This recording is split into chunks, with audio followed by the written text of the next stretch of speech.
Hi, this is Hans, the resident alpha male, and welcome to the Resonant State podcast. We are continuing our fascinating journey into the macabre world of hypnosis, psychotronic mind control, embedded hypnotic commands, programmed assassins, and just a bunch of weird dudes wearing loafers, hanging out with their buddies like Clive. So, anyways, we're going to just dive into this document. I am joined, of course, by Mr. Sean McCann, host of Wake the Dead. I think that would that be zombie though if you wake the dead? Okay. Anyways, no zombies. Well, the people are zombies first. We're trying to make them normal Oh, again. okay. That's how it works over All right, dude. here. And Mr. William Ramsey, one of the most prolific and excellent researchers out there. And Sean is also just a great dude, and Thanks, man. he's not stalked me yet. So when someone doesn't stalk me, I give him a thumbs up. So, but I am just everybody sees I'm about to drink some bright blue tea. Let's see what happens. Okay, all right. That's all for me. Yeah, that's the Bene Gesserit gave you that, right? So, William, welcome. Thank you. Thank you. Thank you for joining us again. This is like an amazing. It's just unfolding and it's going further. And I'm excited to see where we bring it today. Thank you for joining us. It's really incredible. I was doing more research over the holidays. Hope everybody had a great holiday, including both of you. But more about Esther Brooks and stuff. He's a much more interesting character, and kind of ties into the kind of the stuff that we've done in the past, the mind control themes and Eyes Wide Shut, and cybernetics, and the Macy conferences that Hans and I have talked about. But like Hoban Estabrooks, George Hoban Estabrooks, is like he was one of the first paranormal investigators. So he was doing. I found this out about him. He Really? all yeah. So I'll bring that up. I'll have some new research. But he was one of the first guys. If you remember those tests where they would do ESP tests with those cards with the diamonds and squares, Yes. Yeah, that he's in was featured in Ghostbusters. In the beginning, he was using those cards to test the psychic ability of the female. And those were used in the GATE program for kids when they were trying to test kids' psychic abilities. And that goes into this too. If you wanted, like, they were testing kids to be using them in the in the SRA type stuff and the super soldier training, they would find the kids amongst the population and with these I'm tests. glad you said that because Esther Brooks is a eugenicist too. So he's right in there with the eugenics movement. Jesus, Generations of idiots. He's saying this in public, all this stuff. So wow. he's much more many more facets to his character than even in this document or some of his other books. And the other thing that we've talked about, a theme, and definitely Hans and I have talked about, is this whole idea of the mechanical man. And he wrote a book that was published. I could not find a copy of it anywhere, a PDF called Man, the Mechanical Misfit. So if anybody can find that, send me a copy of that. His books are really hard to find, but they're really important. I download a new one of his too, which is The Future of the Mind, which is kind of his later book in the 70s. And he's a really interesting guy. And the other thing is, like, he's like these other doctors like Esther Brooks or West, where externally they are, high members of society or whatever, or, working at these colleges, but they have a darker side. And we see that in this document, obviously. But Esther Brooks is like that too. So it's one another thing. thing. Oh, sorry to interrupt you, but one thing to note there is like, we look at these guys. So a lot of these guys were rehabilitated in the 70s, right? As, for example, we're Milton Erickson, right? I mean, this guy is just good luck beside, finding out any of this hidden stuff and this it goes across the board. And one other thing I just think is interesting, and one of the founders of the whole brain neuroscience, whatever, Walter Penfield, right? So he's someone, and he had, like, the box and all these kind of crazy sensory deprivation things, but he came to the conclusion. He says that the mind, you don't do mathematics in a seizure, right? So what does that mean? It means that the brain is not the seat of consciousness per se. It's not, at least, the seat of higher consciousness, of reason, ethics, morality. So just to throw this out there, I mean, there's so much emphasis, brain, oh, brain, brain. Well, a lot of this stuff, like Pavlov and all these guys, they were neurophysiologists. They're physiologists. They're working on the adrenal system, right? They're working on the chemical architecture and networking. Once you have that controlled, you can lay all kinds of intellectual mappings on it, but right. So and maybe going a little too far afield, but one of the things I think with COVID, I think you see that there's something that is intangible that they're trying to capture and control. That's not just the brain, right? There's not, I mean, pretty much proven. I mean, there's people literally who have all they have is one like little micro layer of brain cells. The rest of their brain is filled with water. And some of these people have high paying careers and they function perfectly fine. They have almost no physical brain. It is not explainable by basic organic theory. So just, putting that out there, that I think that's one of those things that's kind of been obscured, and they kind of want everyone to think it's all about the brain. Just take Prozac, and you won't be depressed. You'll just be a school shooter. That's okay. So I mean, there's a lot of obscuration, and then again, as this gets more embedded in the society, they're kind of doing a little bit of a cleanup operation, and like Aldous Huxley, right? How many people think of him as this great truth teller and this wonderful dude? Well, if you look at everything, if you take what he says and remove that valencing that he's there to help people, which he's not, right? He's connected with, he was a protege of H.G. Wells, Fabian, etc. So it's right there, right? And it's the way it is, I guess. Yeah, like I mean, you got to have ears to hear and eyes to see. He says the same words, and the two different audiences hear two different things. To the George Wallace or whatever, the 60 Minutes interview. Oh, look, this guy's a hero. He's telling us about the way better be careful about the future. And really, he tells us how the future is going to be, the reality of it. Like the beginning segment of that book, A Brave New World, is what we're learning here. This whole document is how to pattern a brain to create a person that is a slave robot. That's what their whole society was structured as. And I look forward to talking about that one next. I think we should do that one next. But in any case, the mechanical science is like revealing what it is that they're studying and what's the truth of what they're doing. And then at the end, he slaps on a little, oh, Shakespeare. Oh, look at the tragedy. Oh, and like turn a story into it. But really, it's like, this is the truth. This is what we're doing. This revelation of the method with their whole, mens rea. They have to say what they're doing so that they don't have the karmic results of it. And these other higher laws that they're working with in their magic system, they have to tell us, but they have to wrap it in this package to make it seem like, I'm helping you. I'm giving you this gift of the future. When George Orwell was like, this is scary, guys, be afraid, but for some reason, Huxley was a hero, and like, look how this pretty thing he's created for us. Look, don't we have to look forward to, we get to go to the Feelies and we get to chew gum, and like that, has, all kinds of weird drugs in it and stuff. Like we get to have Soma every day and not feel, and everybody belongs to everybody. And like, what is that? That's the kind of, like, you will own nothing. Everybody is for everybody, like that's the way that they were pushing the sex and the pills and stuff. And the birth control pill was essential to the story. This story wouldn't be a story if it wasn't a birth control problem.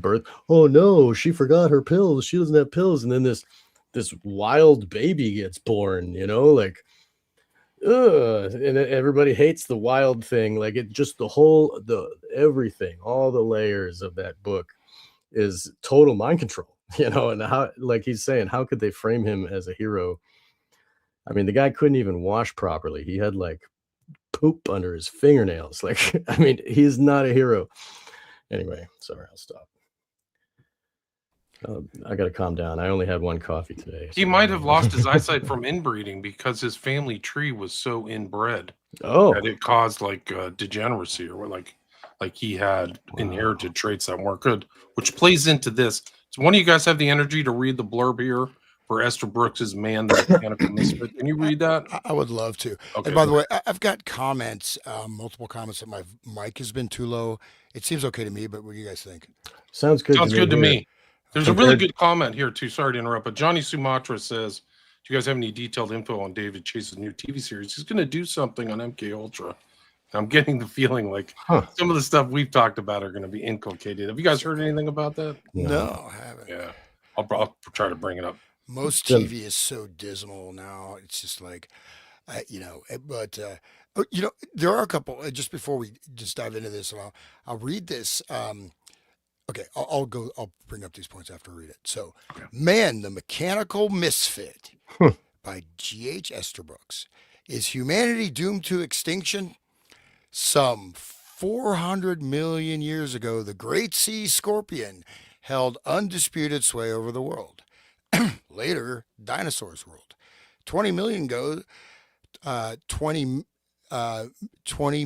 years ago, it was the thunder beast. And now man has his turn. How long will it last? Dr. Esterbrooks points out that natural selection is becoming less and less effective in mankind. Ooh, that's bad news, huh? We gotta speed it up. We gotta help it out. Okay. Of the many forms of life, human beings and domestic animals alone breed back into the species traits unfit for survival. Really? Thanks, George. Science keeps our weaklings alive to propagate their weakness at the expense of the whole human race. As a result of modern civilization, the individual as well as the race degenerates. Man's upright skeleton, a curiosity in all the mammalian world, shows definite evidence of deterioration. The sympathetic nervous system, an absolute necessity to all other vertebrates, is a curse to man. Really? Okay, it's a curse to man if you start screwing around with it, George.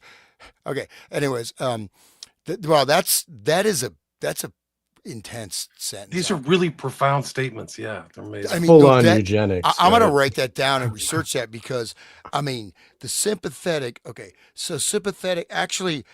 The parasympathetic is where you're going to have, basically, these used to be described as, your arousal, non-arousal, right? Wake, sleep. And this is one of the things you look at some of the early sort of music mind control research talked about, like the Beatles. So you get a stimulus here, and then you have a push pull, and it creates this shutdown, right? So you have your, basically wake up, sleep, pay attention, don't pay attention. And you just fire it up really fast. And then boom, you go into, I feel great because I just burned out my brain. Okay. Anyways, dude, that's an intense.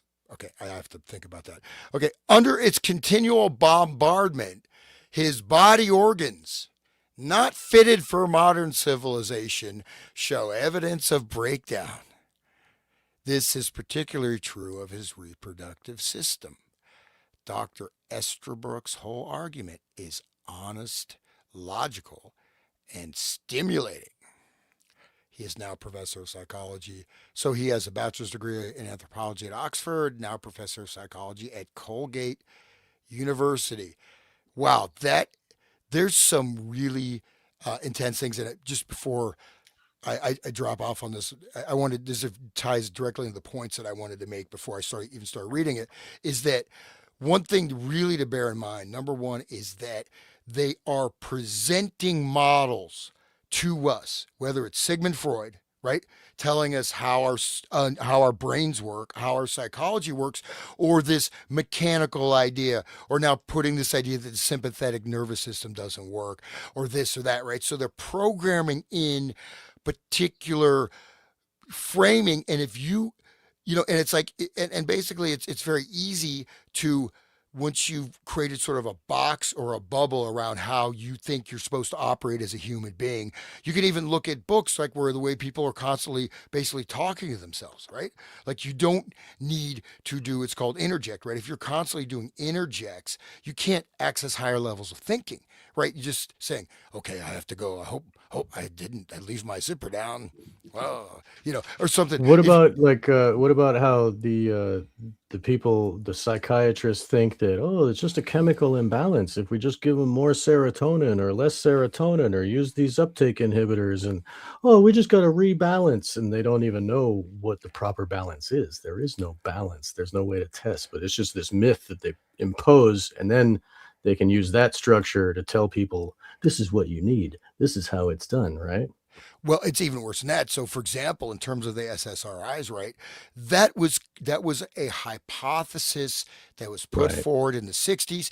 By the 70s, early 70s, it was basically completely disproven. And Right. as one neuroscientist describes, he said, if this incredibly one of the most complex things that we have direct access to in the cosmos. I mean, the human brain is immensely complex. Oh, if we know this, how to change it with just one little chemical. So it was already disproven, even in the psychiatry textbooks. They're saying that it doesn't work. Yet by the early 1980s, knowing full well that there's no proof for it. It is a hypothesis that basically, so I can make a hypothesis that, there's little green men in my bathroom. Well, I got to go look in my bathroom. They may or may not be there. That's a hypothesis. You can make any hypothesis you want, but if it's not proven, it is not even a theory. But in this case, this was disproven, and yet the mass marketing with by and large completely, fraudulent, spurious, compromised testing was put into place by the early 80s. And look at the result of this. It literally does not only does it not work, it has tremendous, really profound side effects. All it does is damage, right? Yeah. But they keep that even though it's false. The science keeps it around because it's effective. It works, Just like even though the masks don't, they know that the masks are harmful, make people wear masks, make them get more sick. But they're like, oh, wear two masks. Like they know everybody should know that it's not true, but they still work with it because it's effective for their mind control, right? For their the pitch of what they're selling, right? Anyway, okay. Yeah. Sorry, we're kind of off the track Not here. really. But this go ahead. It's this view that we've talked about where these guys just view they're Darwinists, they're materialists, they have a philosophy that's scientific, I would say. And this is what this guy's applying. It's weird too. Like this book, 1941. So it's literally this follows after we're at 1939. So this book drops at the same time all this other research and correspondence he's doing with Hoover and Erickson and some of these other people who show up. And then we haven't gotten to William Bryan shows up, William Joseph Bryan, which is totally crazy that he's in this thing, which shows that FBI knew William Joseph Bryan, which I don't think was proven before this. William Joseph Bryan, for people who don't know, ties to Sirhan, and all his stuff ties back to some of the stuff we talked about recently, which is automatic writing and things like that. So you're literally seeing like mind witch doctors or something like that, and these Yeah, people are all in on it. It's like crazy. It's so crazy. wow. It's the So most there's important actual document. documentation between there's actual proof of this guy connected Sirhan to Sirhan connected to this document G.H. Estabrooks in 1939. Yes. Yeah. Wow. Yeah. Wait, we're gonna get there. No, but it's Can't even wait. crazier. Estabrooks also, what I found out since our last episode 12, this is 13, is that he took credit for the lie detector test too. So the Oh, psychogalvanometer, this guy's very important, dude, to history. right. Estabrooks. I'll bring up some of these articles. You guys, let's get back to the document, I Yeah, guess. But Okay. I'm do you gonna try mind? to set up I'm gonna try Go to ahead, set Hans. up a slideshow real quick, and I'll show you some of the Okay. articles that I've found. Sweet. Do you mind if I just read this little thing I have? If you could share it, it's just on the sympathetic nervous system, because it's really important to clarify terminology and see what does someone actually mean, and not just take it. Oh, it's science, and he's a scientist. So I have that at the window, the share window. I can just read it. You don't have to bring it up, but it's right there. My window to share. Trying to screen. do two different things. Oh, no worries. I'll just read it. No. So- Let me get to it. Okay. So the sympathetic nervous system, SNS, is a key component of the autonomic nervous system, responsible for initiating the body's stress response, commonly known as a fight or flight response. This response prepares the body for immediate action during perceived threats by increasing heart rate, dilating pupils, constricting blood vessels, and redirecting blood flow to essential organs and muscles. It also stimulates the release of adrenaline, epinephrine, and noradrenaline, norepinephrine from the adrenal medulla, which amplifies these effects throughout the body. Beyond acute stress, the SNS plays a role in maintaining homeostasis. So, cybernetic term, basically, you want homeostasis is returning to balance, right? So you have a natural balanced state of the body. So homeostasis is a good thing, not a bad thing. Okay, during everyday activities such as exercise, eating, or regulating body temperature, it regulates a wide range of physiological processes, including blood glucose levels, diabetes, cardiac output, immune system functions, and body temperature. The SNS achieves this through precise connection between post-ganglionic neurons and target organs, including the heart, lungs, blood vessel, um, liver, kidneys, and digestive system. So we can just leave it there. But I just wanted to say that, well, yeah, it is responsible for stress. But I mean, if without sympathetic nervous system, you're basically going to die. So, okay, leave it there. And that's the automatic stuff. So like when dude guy Erickson has his new wife moving her arm at the dinner table, it's affecting that kind of that part of the brain that's like behind her conscious will, right? So that the autonomic is like under your will. It's like what makes your heart run and shit. So they got stop. Sorry about I gotta stop swearing, but it's what makes your heart go and all that kind of thing. The stuff you don't think about your body, right? So it would happen before a thought, right? It's also a regulatory balancing system, so you raise your heart rate during exercise, your heart rate lowers, adjusts for like temperature, this and that. Yeah, it sort of regulates, it keeps the body, you could say, ideally in a state of well-being. Now Right. the stress, the fight or flight, and I've talked about this. Sean, do not tell me to go hide in my bathtub, dude. I love telling you that. I'm sorry. No, I won't. I promise. I don't like it. It makes me sad. Well, now that you said that, I'm gonna have to. I'm a stop victim. now. I'm a All victim. right. I need a safe space. I'll cry for I need you. to wear a pointed hat. But anyways, the thing is that your brain is important. I mean, you have to have recognition, and you're receiving direct inputs from the body. That's how someone say it works in, Right. you people have intuition. If you're in the military, you get like a third sense that someone's about to shoot at you, right? Even it's been Gut proven. feeling, right? Yeah, or when it's been proven, if someone is being watched on a surveillance camera, they will notice, even though there's no way they can technically notice that. This is your, so when you have control over this, and then you put in a cognitive framing, so the cognitive framing will also generate, like, if Trigger it. Right. if people don't like me at school, I'm gonna die because I'm not well loved. And then that's how you inculcate this stress response. Right. And then the cortisol starts damaging the brain, and all your blood flow, is basically like, it's just going for emergency measures. And so it's starving your other organs. It's also starving your brain, and it's reducing your functioning. This is what doom scrolling is doing voluntarily. So like that's also like after Grok the Clown gets his legs broken, he's not going to be thinking cognitively. He's going to be, acting out of, fight or flight, basically. Right. I mean, that's because that constant torture keeps us in that state of constant, Let's go back to the document. Sorry, guys. Okay, go ahead, William. We're out. It's up to you, William. Take over. William You guys start reading. Like, we're at All page it's my 260.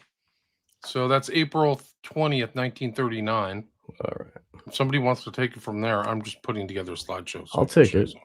Dear Dr. Estabrooks, thank you for your letter of April 20th, 1939. I will have the information concerning regression by means of hypnotic suggestion retained in the Bureau's file on this general subject for possible future reference in this connection.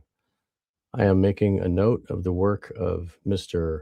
G.R. Hopper in this file.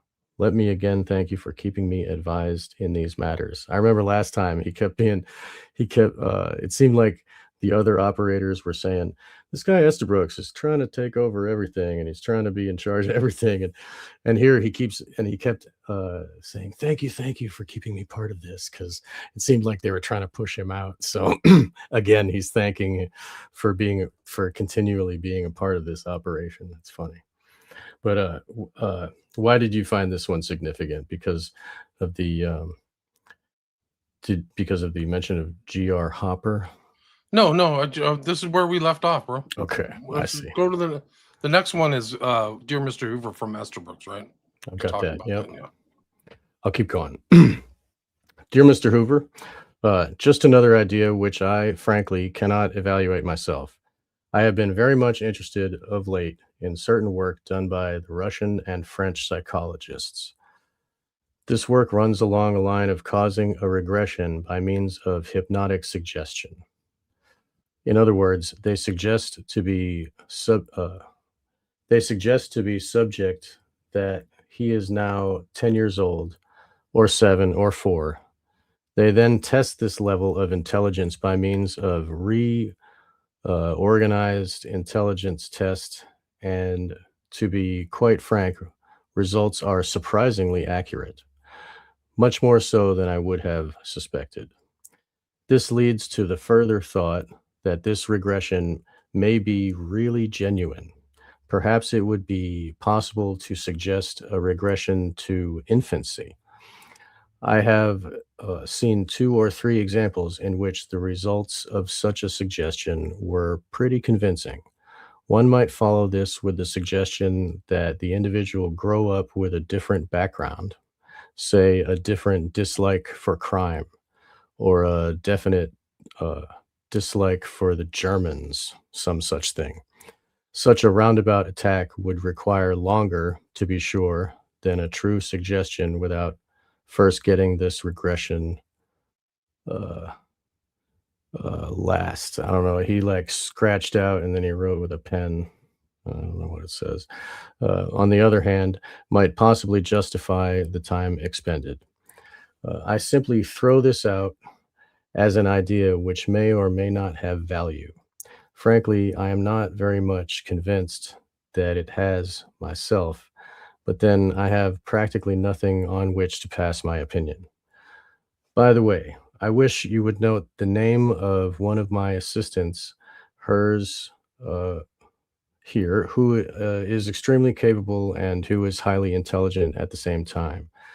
As a matter of fact, he has succeeded in doing many of my own experiments better than I have, and more than once completely deceived me with his results.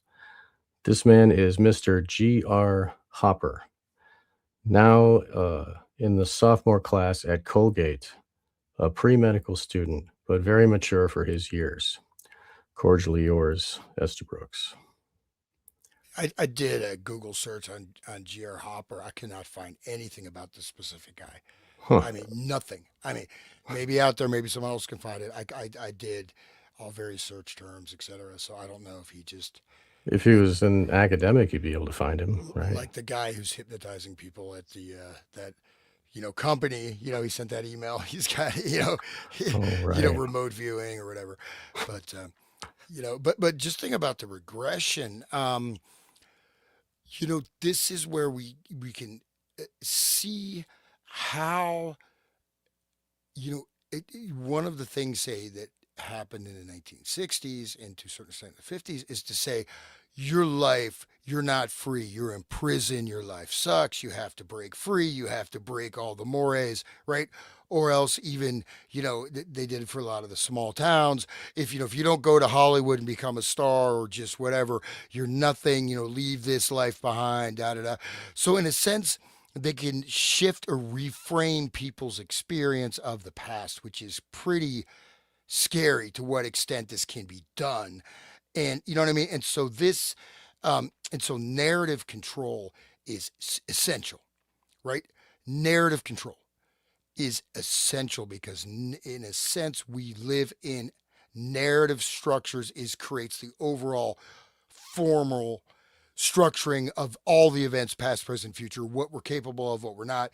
it is very, of course, it can be changed, it's fluid, flexible. Most of the time, it's completely unconscious. But in a sense, if you even interject certain streams, which can be done through movies, right? It even be done to a child identifying with a character in a movie or identifying with a situation, or people that watch sitcoms, right? I remember when I was in high school, man, it was just like a bunch of friggin' zombies just repeating, oh, did you see this TV show? Da da da da. Just repeating lines over and over again. Of course, I hung out with thespians and stuff, so maybe it was my fault. But but basically, think about that, right? So you're framing, and even if this is operating, you get people more and more into this very tiny little bubble that they consider that's what they are.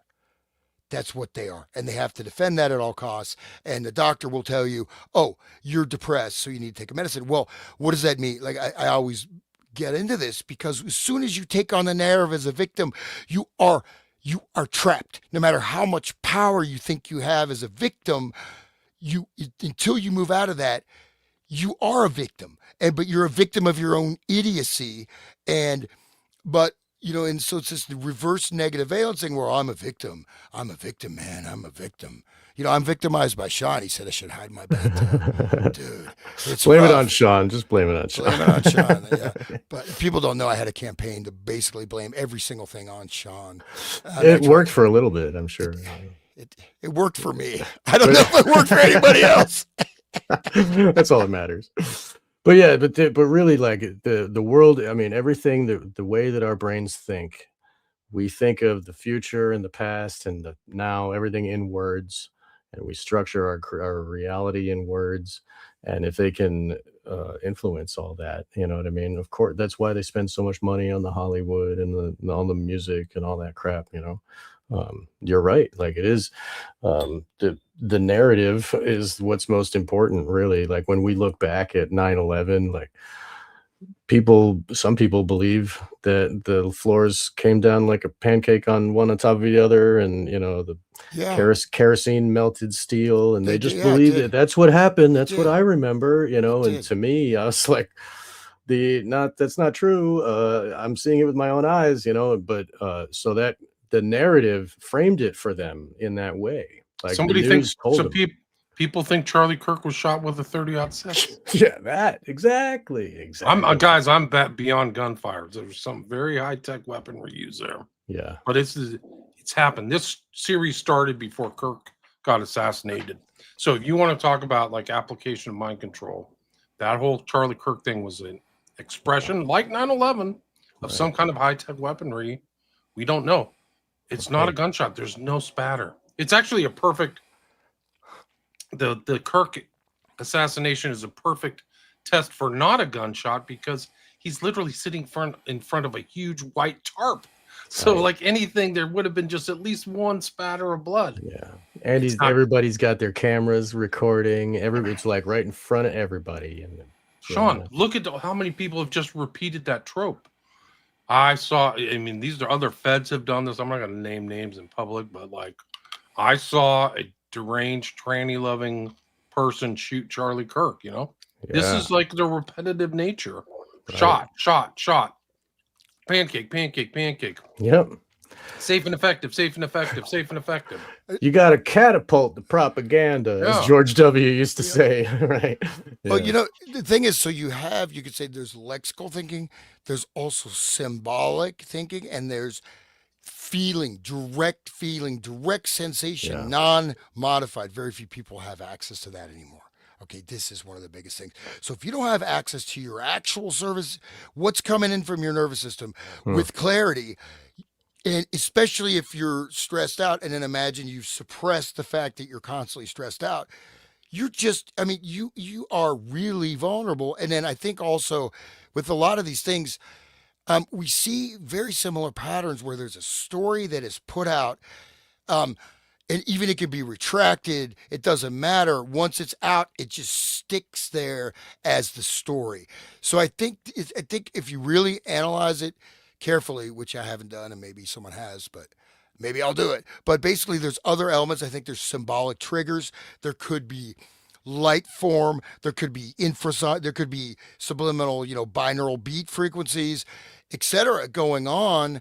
And especially then you have the fact is you have, whether we're going to call it egregorical consciousness or group mind or, flocking, swarming, all these animal behaviors have been studied as they apply to human beings. You create a swarm, right?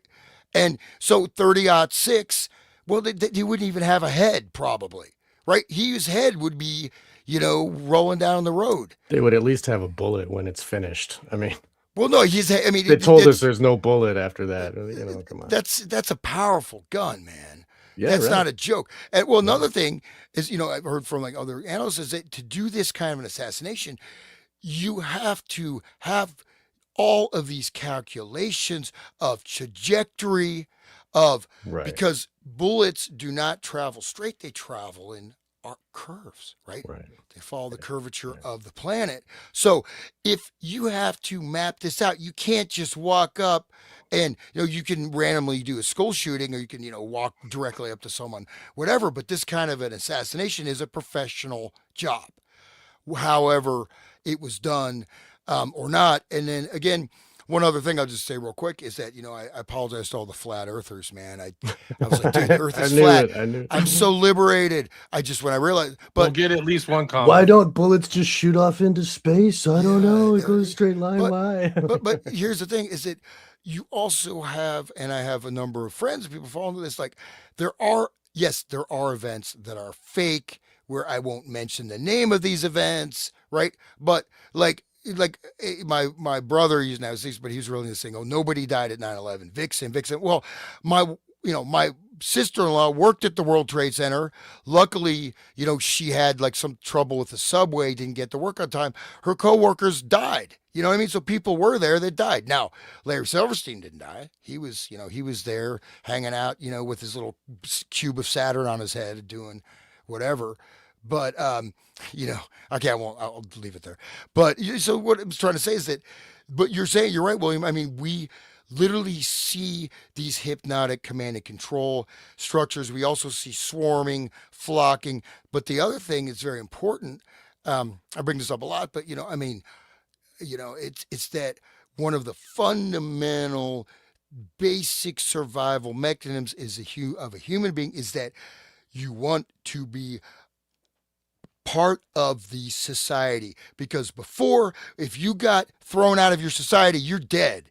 You're out there. I don't know what that weird, what do you talk about? The Thunder Beast? I don't know what the Thunder Beast is. Esterbrooks, like, dude, what are you smoking, man? The Thunder Beast. But seriously, but basically, so this is it. Like, if I believe this, and this even will be completely unconscious, right? This is why people blow up. I mean, I had, I tried to talk to like a close relative of mine about fluoride, and I just got like, this is years ago before I did any broadcasts. And I mean, I just got torn apart. Like, why do you think your Uncle Bob has no teeth? Well, okay, well, fluoride is a freaking toxin. And this is she's like, yo, you want to be like Uncle Bob? It's people like you that have ruined the world.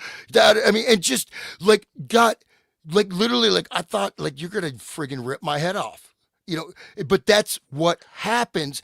And so once that is going on, and once someone is not able to get out of this box, and the more they're trapped in this artificial reality, the harder it is to get out of it, because the more fear they have. And then all you have to do is create all these barriers of darkness around stepping outside of that, right? Or Sean would say the Tesseract. Yeah, all in right, the the prison. Yeah, By the right. way, there's a really deep Tesseract reference in the new Stranger Things. I heard somebody shared that episode, with me, yeah. like popsicle sticks or something. I gotta watch. It's it's in this book. Like, there's a book that's on the table. Let me see if I can find it. Wow. There's a book on the table about like mind control. It's called A Book is a Wrinkle in Time, Oh, about right. Madeline L'Engle. And then they show it. And then if you like do the research, it's about like some girl trapped in a box. It's like, Holy shit. yeah, it's super That's heavy. I I had to read that in the high school, man. I mean, just, elementary school. I read that. I was just- forced to read it. Oh, I just listened to the Time Machine by H.G. Wells the other day. I listened to the audio tape, And right at the beginning, they're talking about fourth dimension and, being like having a cube extruded and like, I mean, how do you express four dimensions in a three-dimensional world? But I Listen, want, Madeline, listen. Madeline Angle, A Wrinkle in Time. A tesseract is a wrinkle in time. So there's like a direct reference. This is from the book wow. blurb. To tell more would rob the reader of the enjoyment of Miss Langle's unusual book. A Wrinkle in Time, winner of the Newbery Medal in 1963. That's a important thing. Is the story of adventures in space and time of Meg, Charles Wallace, and Calvin O'Keefe. Sounds like the Peter Pan kids. Hmm. Athlete, student, one of the most popular boys in high school. They are in search of Meg's father, a scientist who disappeared while engaged in secret work for the government on the Tesseract problem.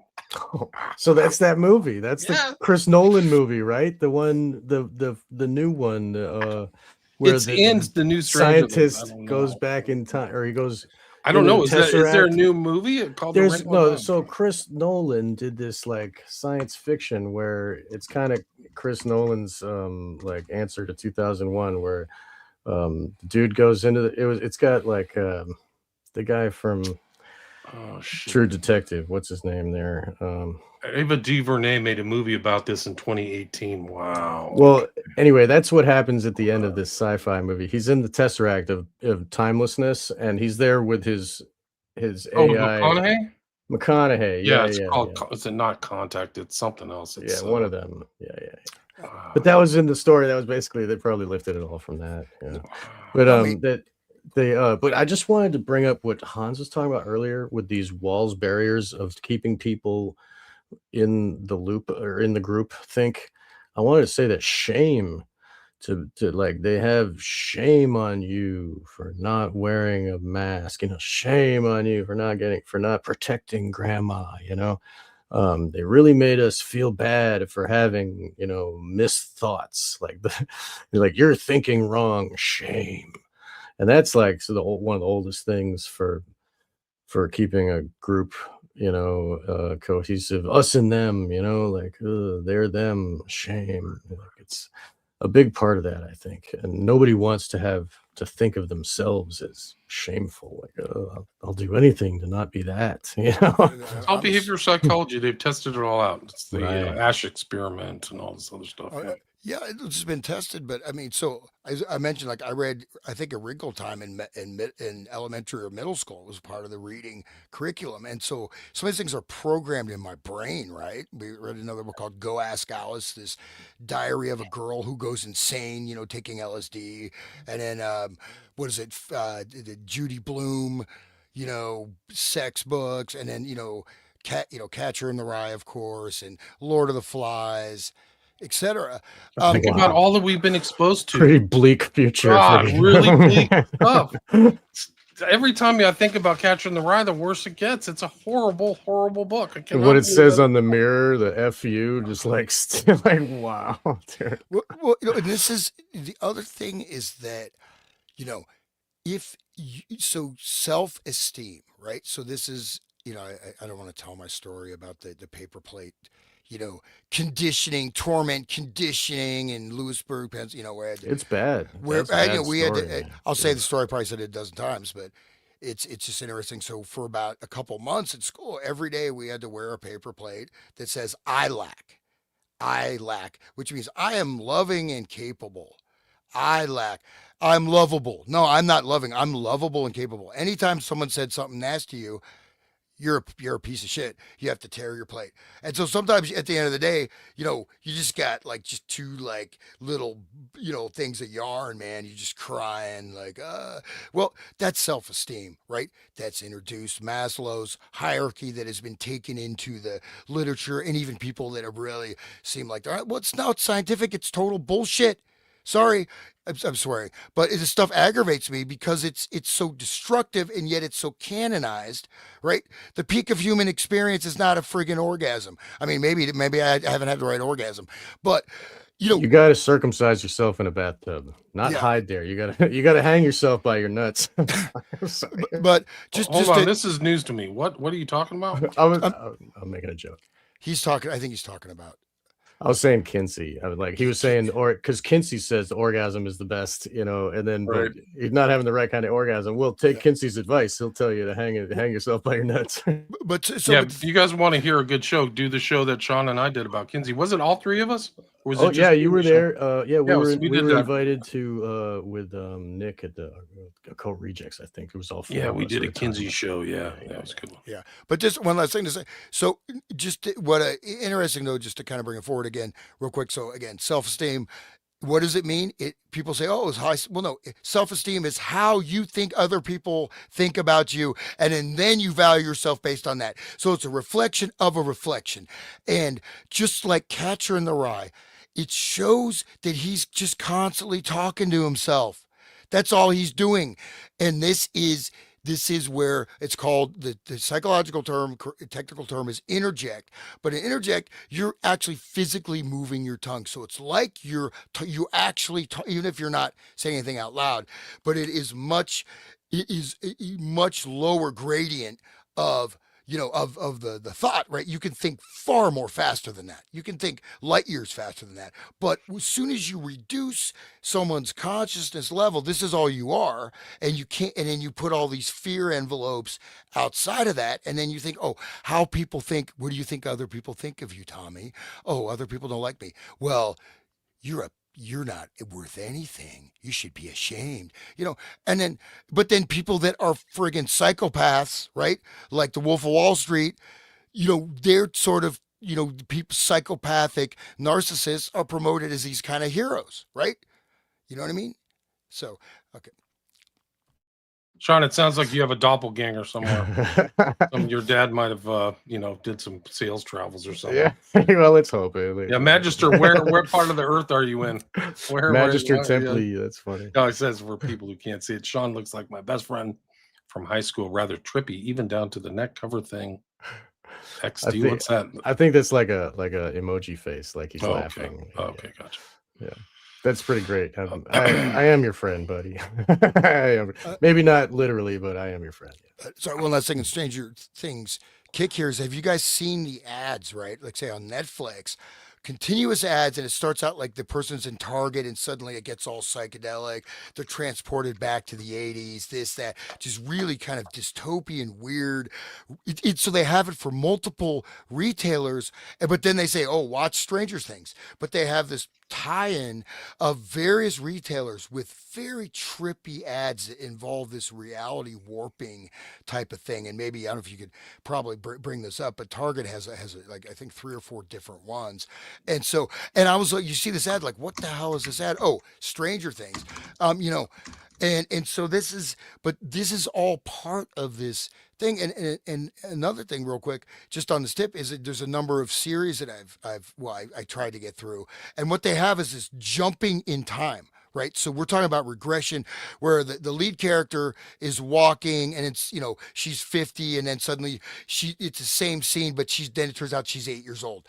And it's constant like flashbacks forward and back without clear coherence, which is really 101 crappy screenwriting. Right. But you see this warping of time where the past, seriously, this is like if you do a flashback, do it judiciously or you suck. And now you have an entire 8-episode series that are all flashbacks, and to me they're just like friggin' irritating, right? And you got other Maybe shows. it means something else. Maybe it's like that's her altar that pops up, and then this altar is popping up, and then that's how it's going through the day. I mean, I've never seen it, but I'm just guessing. Like, I mean, it's a state of it creates a state of derealization, and that shows this regression in real time, right? And people operating in a state of regression. So in a sense, they're always going into this past thing. They're not either in the past or the present, right?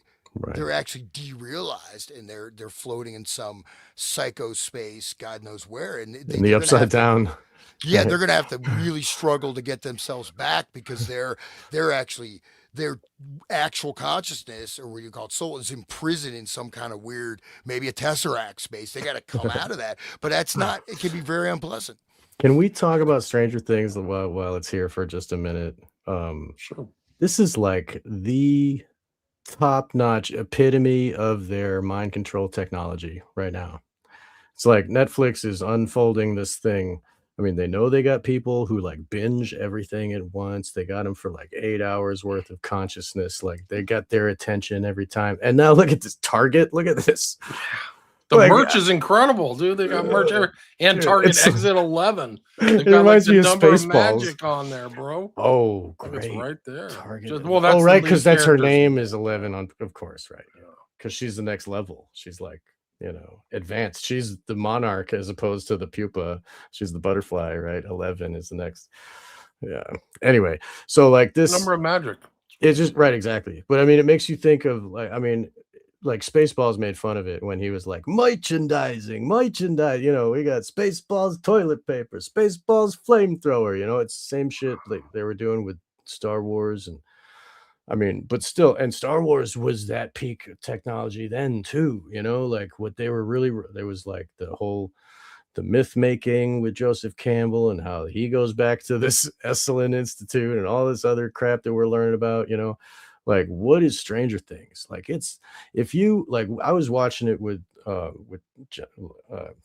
was watching it in the past, and every episode, the main dude, like well, not the main dude, but that dude again, like, right, but the main dude who's the cop, every time, James Hopper, yeah. every scene, he's got an American flag like on his shirt, on his car, on it. And when he's like kidnapped and in Russia, he's wearing a blue jacket with like red stripes and a white shirt. It's like, dude, you're still wearing the flag. It's just like, it's so dripping with that, statist mind control of like the hero is the flag, and like, I mean, you read about it with like Etienne de la Boutie talks about it in his book about the anchoring that they use with the American flag in all of these movies, like the Civil War thing and all the comic book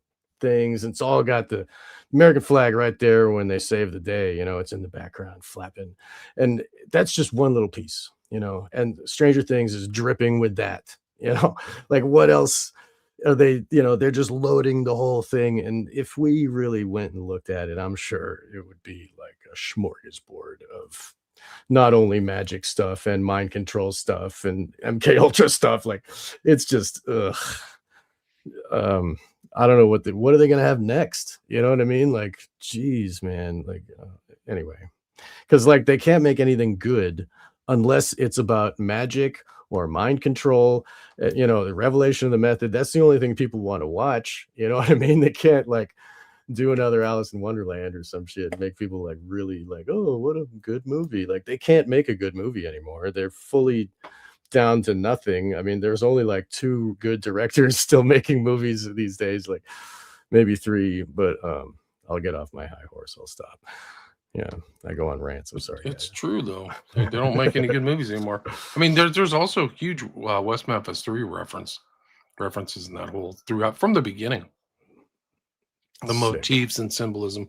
The kid's name who disappears, his name is Will Byers. It's one of the Right. victims to West Memphis. Oh, right. Yeah, Yeah, dude, yeah. that's the last name. Holy shit. That's Yeah, it's the Byers. first name too, right? Isn't it?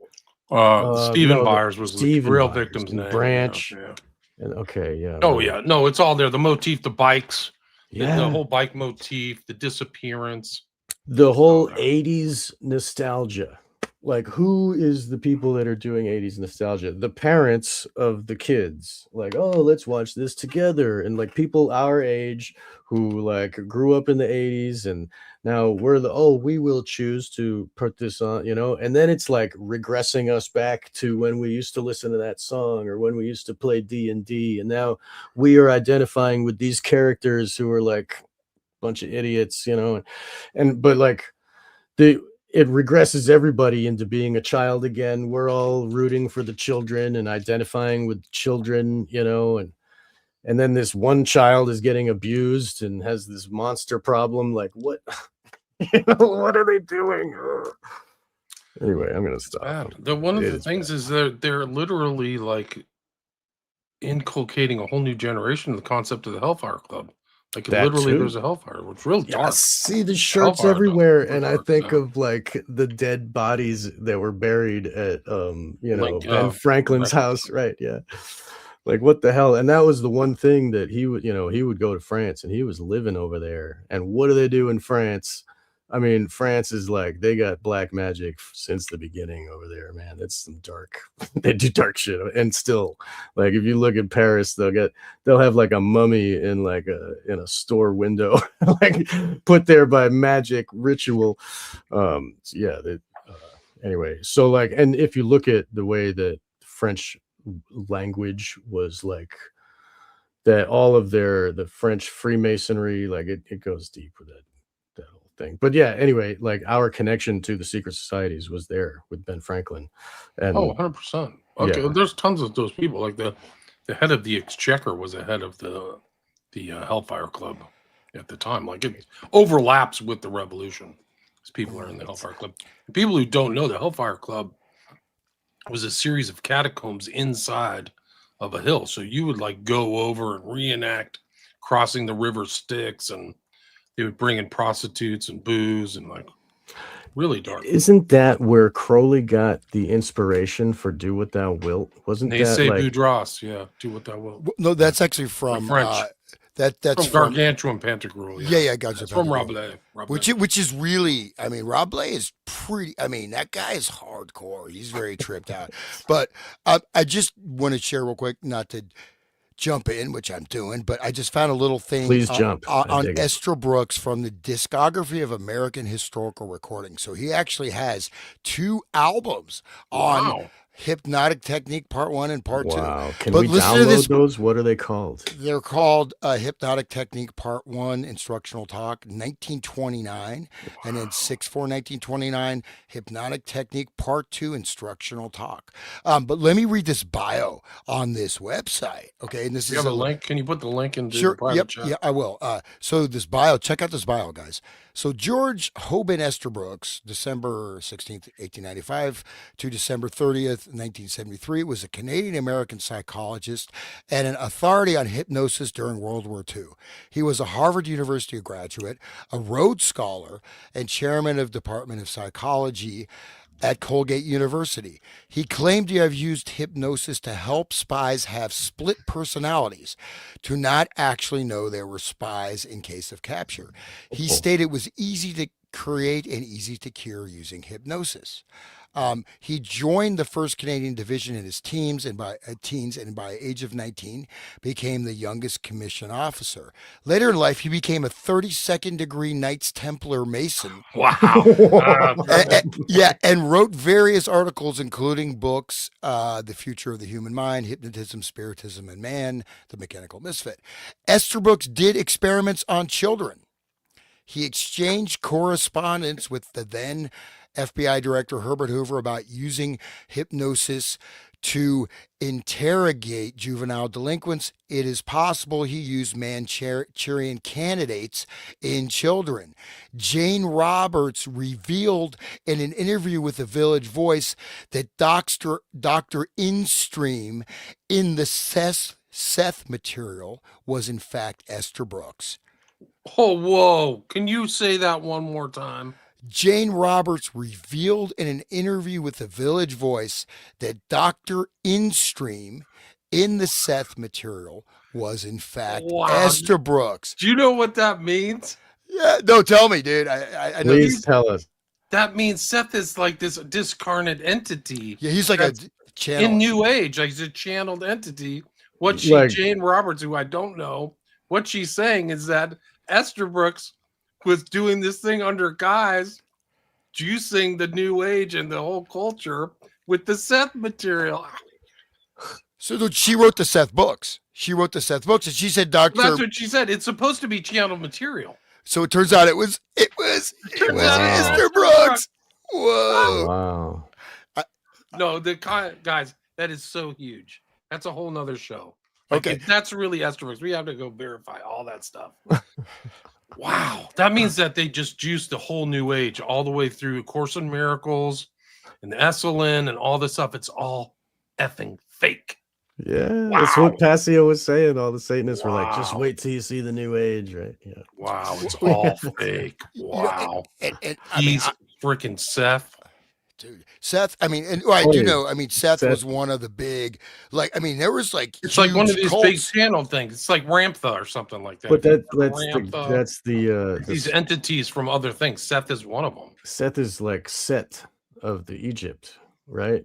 And then the line of Set is how Jesus is the line of Seth, that whole thing. And Seth had like a donkey head, right? In Egypt. Um, anyway, that's some other stuff, I No, guess. I mean, this is just a whole another avenue of research. All right, This guy's I'm way talking more about other stuff. important. He's way more important than anybody you ever realized. Well, yeah, and I just, you know, and just, Where is that from? What website is that from? I just, it's in the private chat. I sent you the link. Yeah. Yeah, So I want to it's, check out this albums. I was just looking up. adp.library.ussb.edu. But you know, like the Course in Miracles, you know, I'm not, you know, I'm not ashamed, or maybe I should be really ashamed of my aunt, who's a wonderful lady. I doubt she'll hear the show, but she was like way in the Course in Miracles. I was 18, man, and she like, read this will change your life, and I did the whole damn thing, and I'm still picking out some of that stuff from my brain, man. It's some of that stuff got embedded, dude. I'm like, that is so.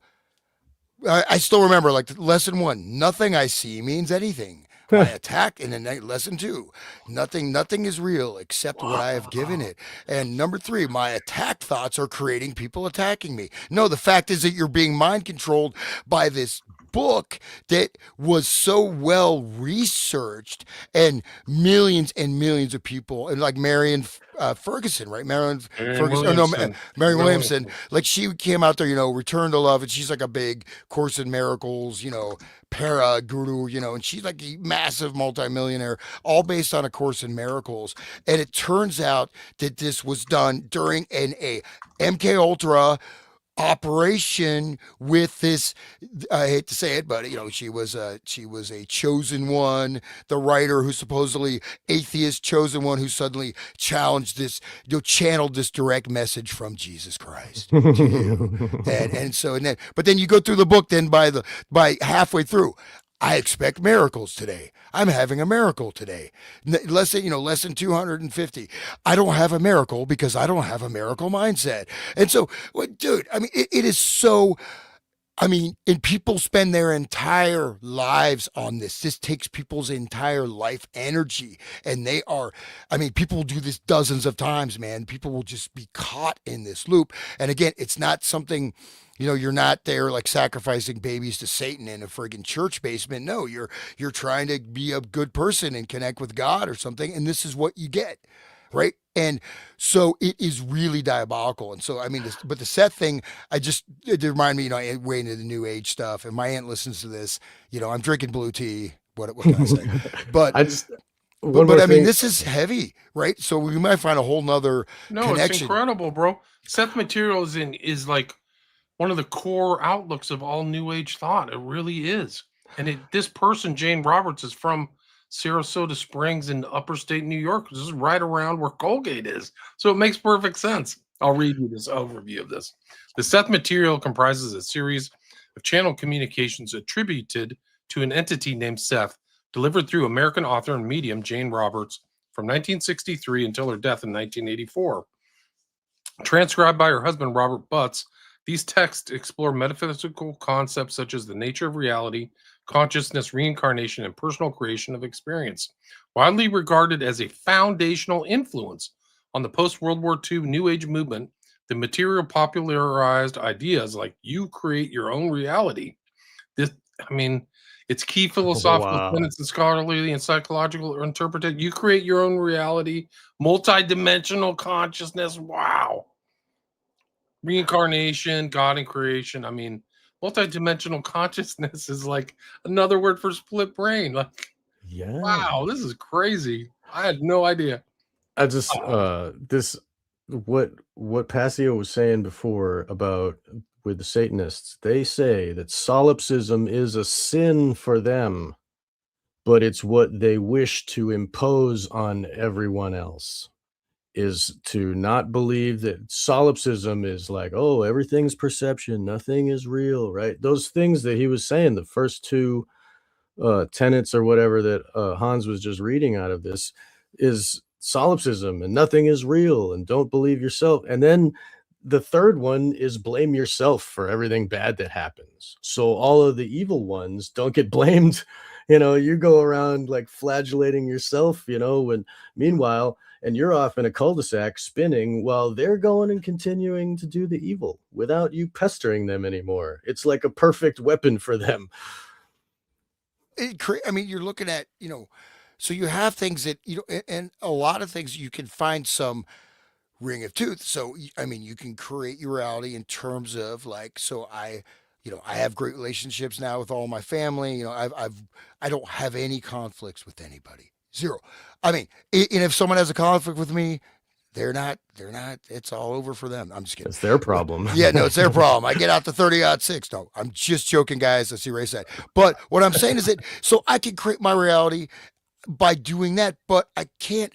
As soon as you get that in, what happens is you are in a self created feedback loop where you're not even getting your actual sensory perceptions. You're not, if you cannot connect with the reality of the world around you, you know, you can create, you can change your experience, and two people can be in the same situation, and I just, not to go too much, but I'll describe the situation. Like, okay, I have a gig. I got, like tear off the entire top of my finger explodes. I got to play sitar, very difficult instrument. There's blood streaming down my hand. I mean, it just popped off. Like it's just like raw flesh at the top of my finger.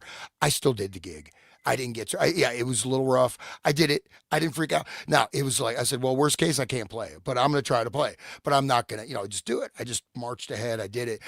So that's an example. If I had any way, okay, it kind of sucks. Yeah, I'm in shock. I got a friggin' towel wrapped around my hand, soaked in blood. I'm trying to drive with one hand. Like, what's up with this guy? I say, but so I made it through. I did it. So in that way, I could say I created my own reality, but I didn't create the reality. Like, I can't just say, oh, my finger's not cut. It's healed. But then when you say, like, if you, but the other side, you create your own reality.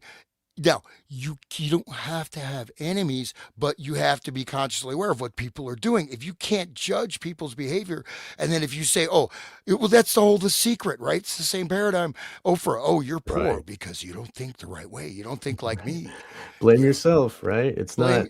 Yeah, it's not taxes or people like imposing all these problems on you. It's your fault you're such a loser. It's like, like telling the slaves like it's their fault for not knowing how to read, when it's set up that they can't, if it's imposed on us that this solipsistic world and then the TV is another level of solipsism too, with the shared illusion that everybody has, I think that's just a big piece of it. Like it's a very important tool for them to keep us total. Like you can create your reality, but if you're not connected to everyone else or the actual reality, then you're not affecting the world.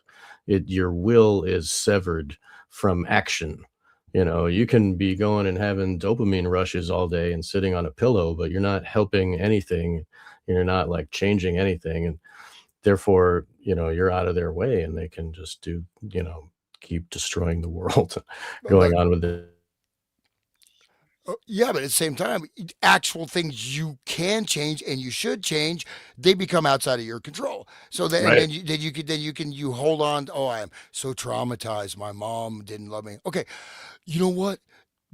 What are you gonna do? You're gonna be 90 years old and still bitching about your mom? I mean, come on, start your life. I mean, but no, Only I'm on serious. Tuesdays. No, it creates it gives you a false sense of power in areas where you actually need to start to understand what are the real circumstances, what are the real factors, causes, and Right. conditions.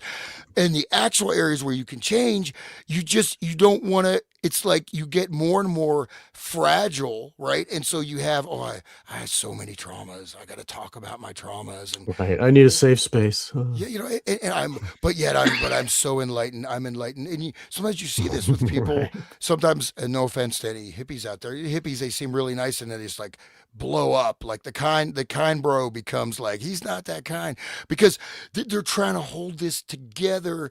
And in fact, they are splitting, they are doing depersonalization, continuous self hypnosis. Right. And the more they do the self hypnosis, the more part of their consciousness still knows, what are you doing, dude? But you're going to repress that, and then it's just like, and you're just creating this, this like inverted spool. And the danger is when you unplug that, boom, you just blow apart. Like your whole brain just blows apart, and you Right. end up like a nutcase, and you end up Just like falling in love with Chat GPT. or just like the trannies who go and shoot up schools on purpose because like they have like they think that this is their identity and that they're gonna do this is gonna heal them and make them better, and then all of a sudden they're still angry a-holes who want to destroy everything, and it's not really healing them, it's just taking them further from the reality, and they keep telling themselves, this is what I am, this is what I am. I can change my body and the reality of the world, and meanwhile they're getting further into this well of like that they have to dig out of, and then it snaps and they go and get an AR-15, and the FBI is in their ear going, shoot up this one because there's white kids in this school. Oh, that's kind of what happens. But anyway, getting it back, how many mass shootings have there been since we talked last? Hans, do you have your Yeah, face really section? good Oh yeah. I kind of just started. I was just like, dude, there's, it's keep going. Let me just, I'll bring that up. I'm sure it's been a lot because I'm hearing stuff on the radio, man. It's really, it wasn't just Charlie Kirk, you know what I mean? Like it's still going like this. Okay, so we are up at 481 mass shootings, and so we have mass shootings 1228 Fort Lauderdale, Florida, 1228 Chicago, Illinois, 1226 Washington D.C., 1226 San Jose, California.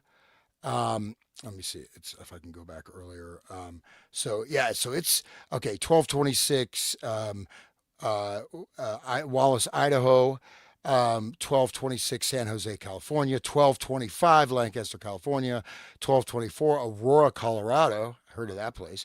1224 Again? Greenwood, Mississippi, 1224 Chicago, Illinois, 1223 Albany, Georgia, 1220 Oakland, California. When was I forgot our last show? 1220 Jacksonville, Florida. 1219 Rochester, New York. 1215 Baltimore, Maryland. 1214 Cleveland, Ohio. I don't know if you know about that. 1214. Okay, so that's up to the 14th. There's 4 on 1214. Again, most of these, they're all only in local news. They're not national. Nobody knows about this stuff.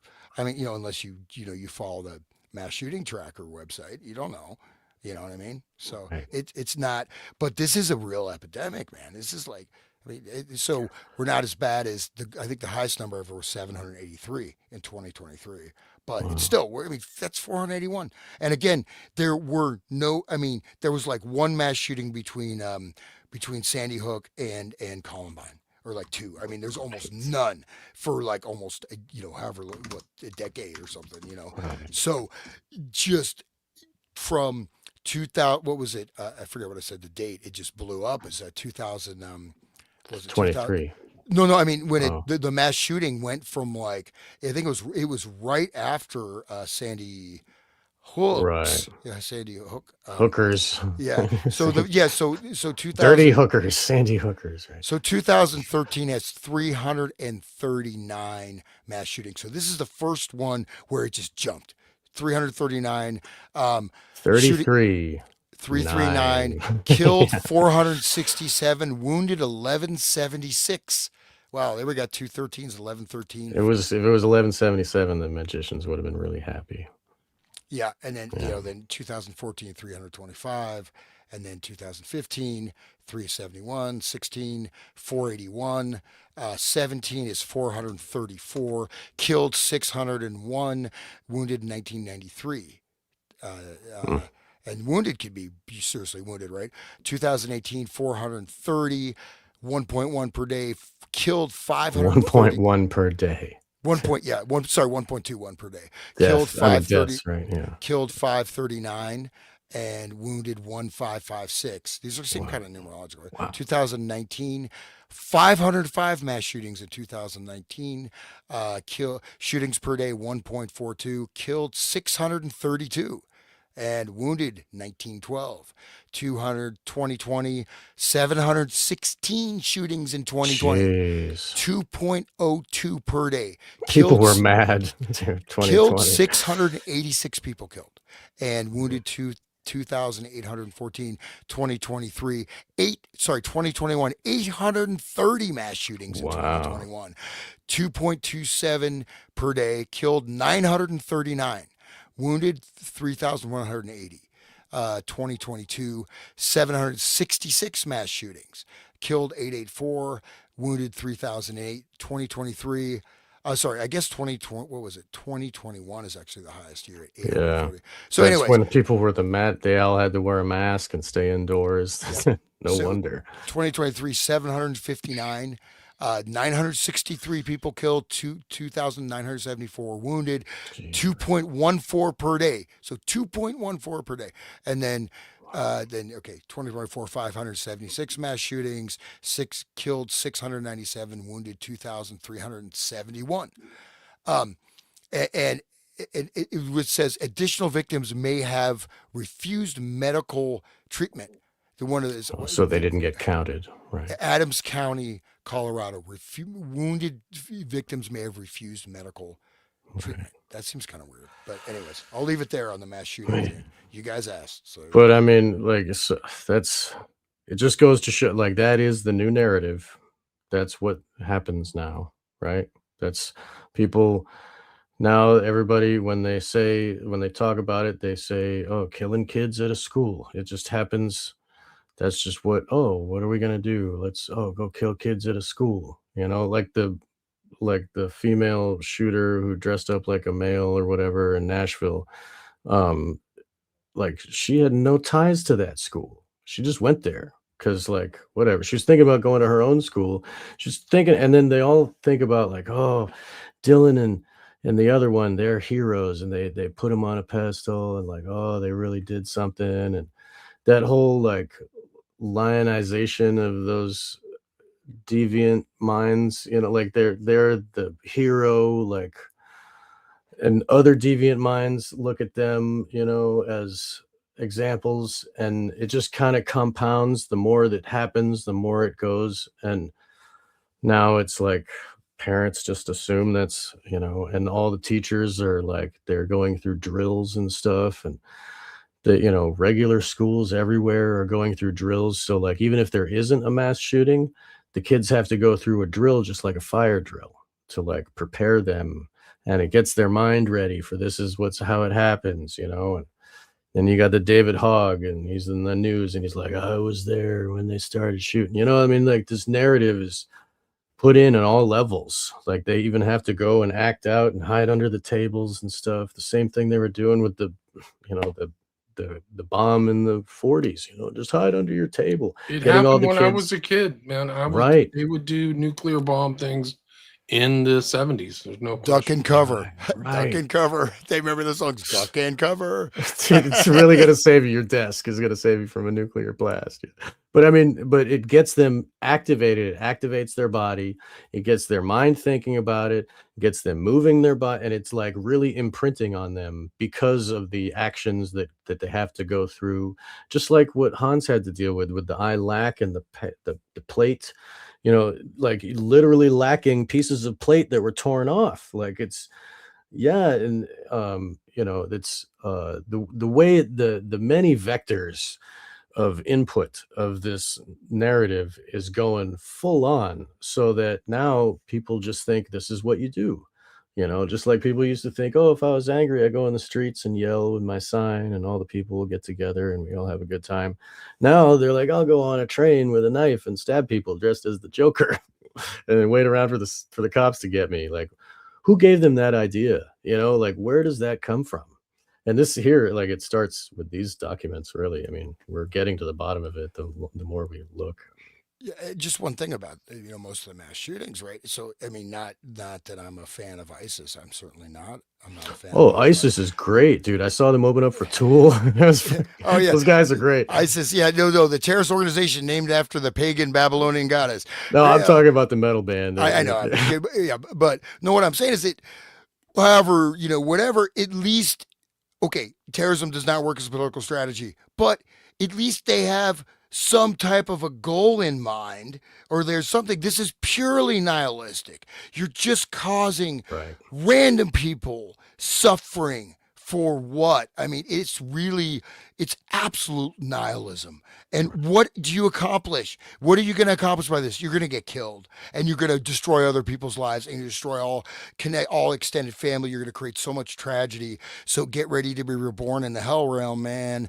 But I mean, there's no, it doesn't like, even if, so I'm really unhappy. So I'm going to go kill a bunch of people. And then what? I'm going to be happy just killing random people. There's no meaning or purpose. It is a purely nihilistic active. Maybe it's pure evil. I mean, maybe it's beyond Yeah. evil. I don't know. Yeah. I would say so. Just go back to the Black Awakening stuff. Right.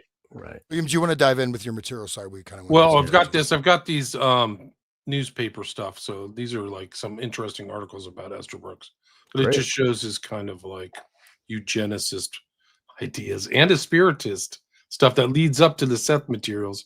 I was reading here, like he literally was in conversation. This Seth person is like the foundational thing for the New Age, and he's like hypnotizing the subject. Her name was, I think, mentioned in that article that you had. It was Jane Roberts. Yeah. Right. And she admitted it was him. That's funny. And that was early too, yeah. right? Yeah, I mean, 63. But 65. Hoban died in 73. But I mean, the Seth stuff was like foundational, right? There wasn't a new age. It basically created the new age to a certain degree. I think it was. They keep saying like it was like the core, some of the core documents. The lady Jane Roberts went to a hypnosis symposium at Oswego State University College in July 65, where they met Estabrooks, coordinator of the event.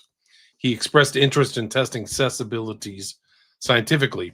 Starting in September 1965, on Monday and Wednesday nights at 10 p.m., Estabrooks would select and concentrate on a specific object, sometimes a location in his office or home, away from Elmira, New York, where Jane and Rob lived. During regular Seth sessions, or usually twice weekly, Seth would provide impressions remotely. They ran approximately 76 tests from session 189 to session 272. The purpose was to demonstrate clairvoyance under controlled conditions with no prior knowledge on Jane's part. Dr. Estabrooks emphasized rigorous methodology to avoid common pitfalls in ESP research. And it's all mentioned in her book, The Seth Material from 1970. Well, dude, what's wild is I glanced through his complete bibliography, right? And one of the big things that they were working on at Esalen, at Stanford Research Institute, with, the Merry Pranksters, Grateful Dead, and all that stuff, was synthetic telepathy. So Estabrooks' first book, 1900, The Enigma of Telepathy. Second book, 1927, A Contribution to Experimental Telepathy, 1927. So 1900. So this is quite. Can't be 1900. That can't be your right side. He was born in 1895. Okay, you're right. So that's incorrect. Yeah. I'm looking at WorldCat. It wouldn't be the first time they're wrong, but I believe the 27 one that he did. That was the ESP one, right? Yeah. This is I don't know if it's you guys are aware that, I mean, there's so many books are just disappearing from the libraries, and you can't find a lot of these books. Right. It's hard to find his books. It's hard to find Estabrooks books like in book form. Yeah. There's one on eBay for like $300. Yeah, I wonder that's an odd typo. I'm trying to, so that, but see, other thing is that, you know what, you just, now I got to log in. Okay. But one of the interesting things about Estabrooks here is he's talking to Army. So this whole notion of like the CIA is the central locus of mind control is false. And I think this document in Esterbrook shows that he's trying to reach out to military, he's reaching out to FBI, and it's kind of like the CIA tunnel vision. Like, oh, it's the CIA done it. They do the same thing in the JFK assassination. They overlook all the military guys that are surrounding the whole thing. There's so many military people. The ugly American and the guy who did all the bombing in Japan. Like, there's just so many military people around it. It's the same thing that happens in the mind control field.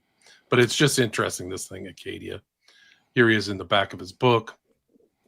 This one is, I forgot why this one's important.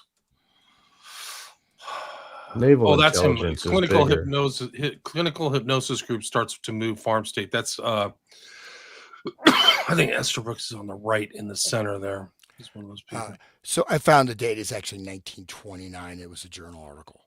So that was the enigma of telepathy was 1929. So Here's Esterbrook's and his eugenics things. Morons peril the whole human race. Hamilton, New York. The United States is changing from a democracy into a moronocracy, according to Dr. George H. Esterbrook, Colgate University psychology professor. The professor views with alarm that the birth rate of morons in America is 2.5 times greater than that of citizens in the above average intelligence group. He's a pessimist too.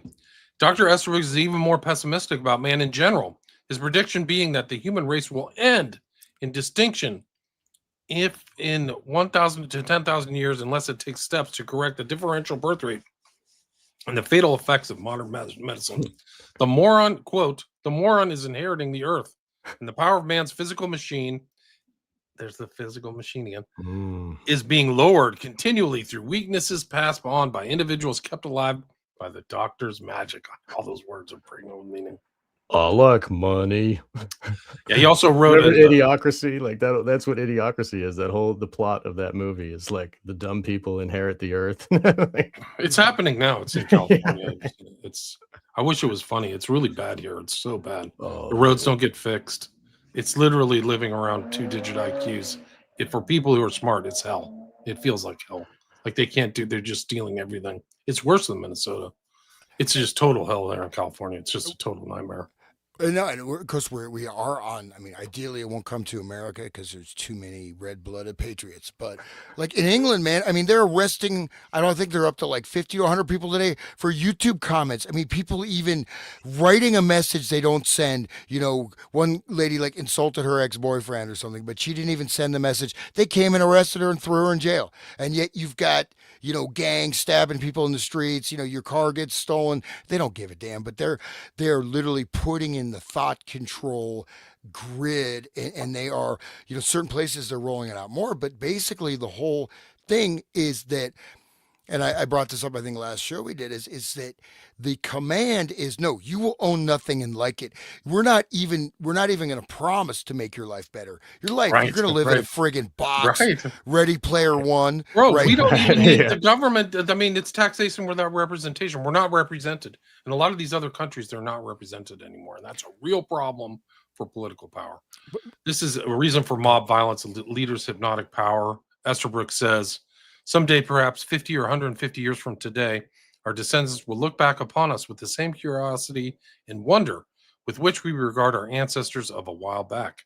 Pasteur was held up to ridicule when he asserted that the germ might cause disease. Vesalius was almost burned at the stake when he dared cut up the human body to get some knowledge of anatomy. This book might well be read about hypnosis, well be read with benefit by everybody as an understandable and logical explanation of an abused subject. So I would just read. There's a couple paragraphs. We are them. We're 50 years ahead. Like we are looking back right now. That's funny. But what's good though is he does say some things that are, I think I would say, are close to truth. So towards the bottom of that article, it says, quote, "It would be well for us to center our attention on this form of hypnotism, for it is nothing else. Never was it more dangerous. Radio and a controlled press are literally made to order for this type of leadership. When we talk about the world safe for democracy, we must realize that psychologically speaking, the world was never more unsafe for democracy. Group hypnotism, mob leadership, call it what you will, was never more easy than in this day of syndicated press and national hookup." So So that's like that. And in fact, of course, again, you have the person warning against what they're probably behind designing and implementing. You know what I mean? Read the next paragraph, Tom. It gets Democracy even is worse. evil. And just in case any of his readers feel that such hypnotical misuse can happen here, okay, Professor Esterbrooks writes, we must realize that it both can and will happen here unless we are eternally on guard. The problem facing us in this country is one of education, a realization that none of us has too much of the milk in human kindness in our veins. All of us are prejudiced, irrational, and this has an emotional basis. The highly emotional orator and mob leader is, from the psychologist's viewpoint, a much more effective hypnotist than any laboratory product.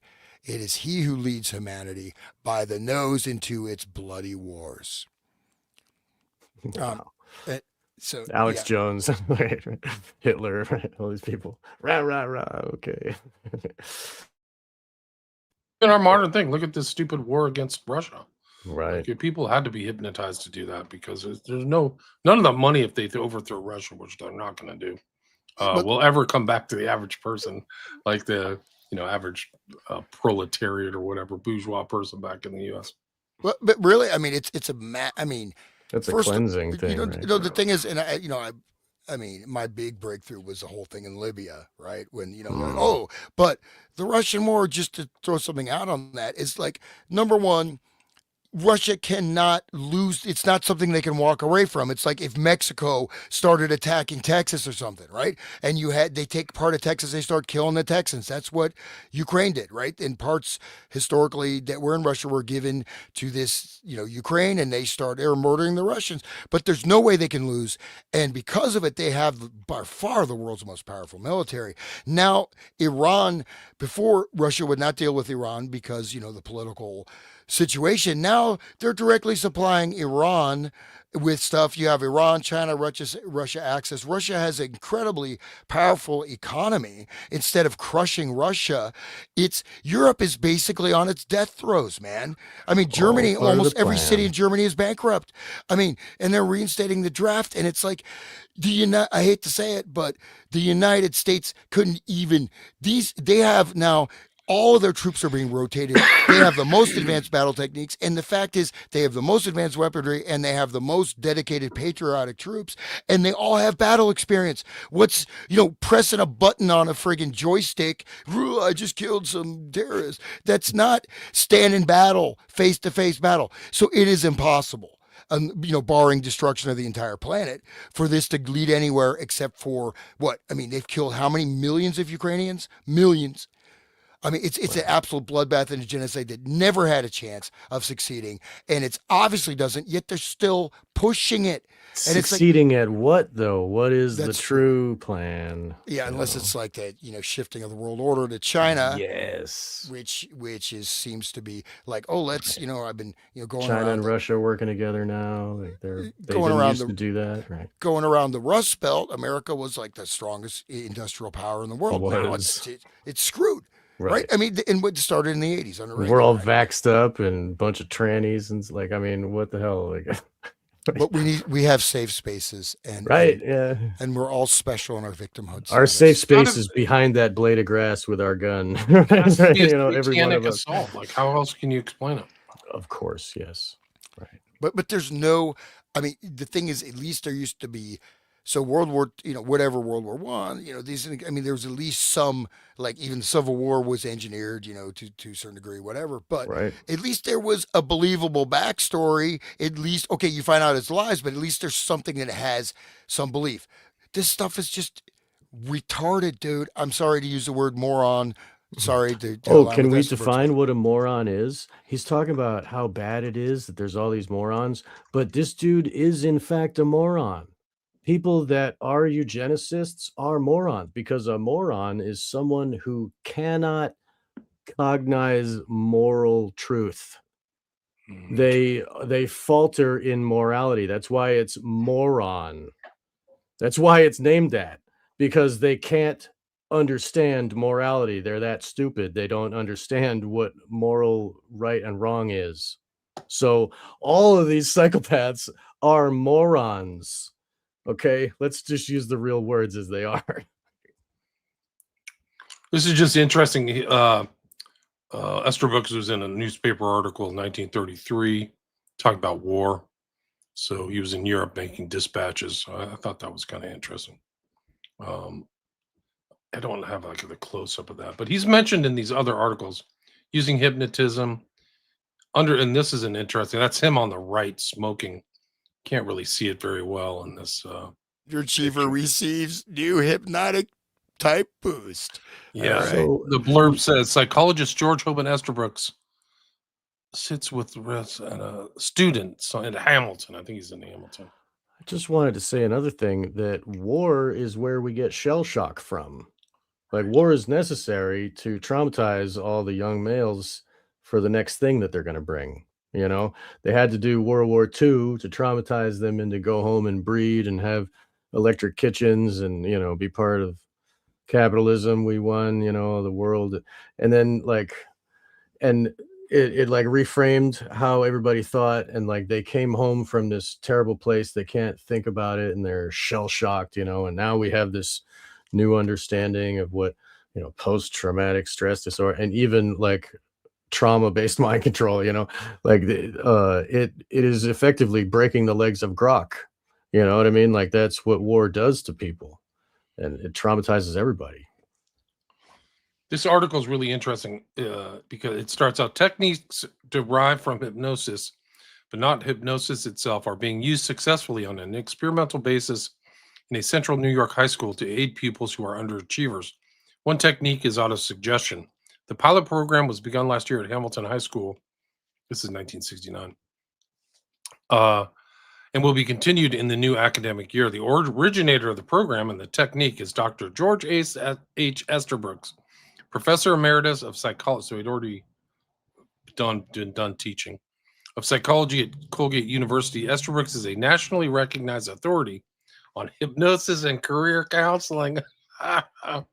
Goal of the counseling was to get youngsters to think more highly of themselves in regard to seeking academic success.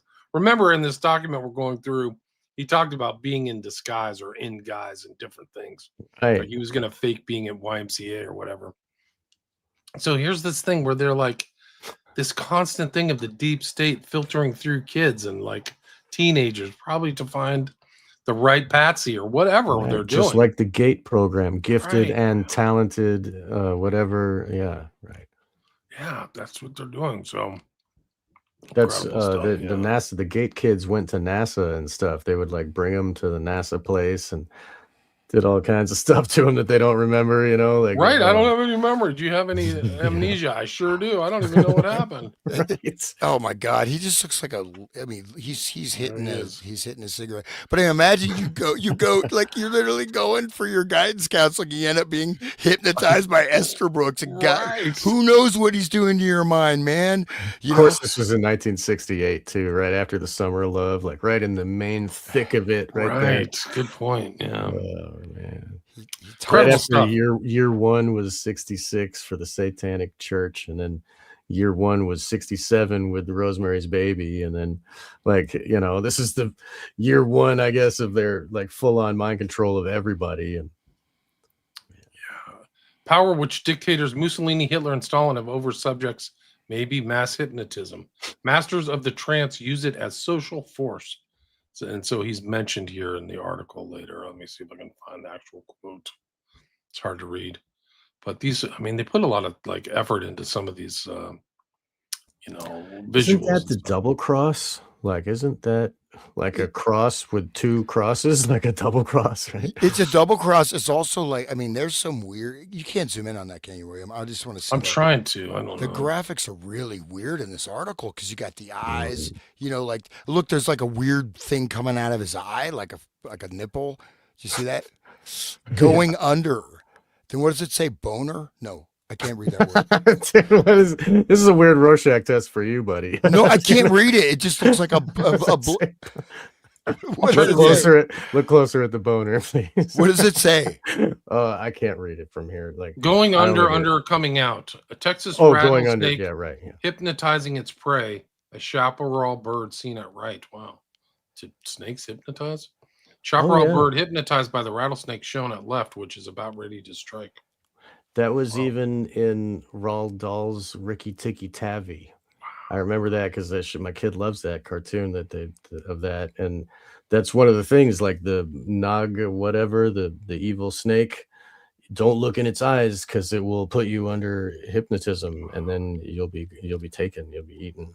Yeah, Well, but look, it looks like the, I mean, that's a, I don't, we're not going to and analyze it, Roald but Dahl was one of them Well, it's too. important. This document's 1937, so this is right around the timeline Mm, this is, of all that correspondence. this is subliminal advertising, right? I mean, this is what oh subliminal yeah, messaging in this graphic. I mean, you don't read yeah, the article.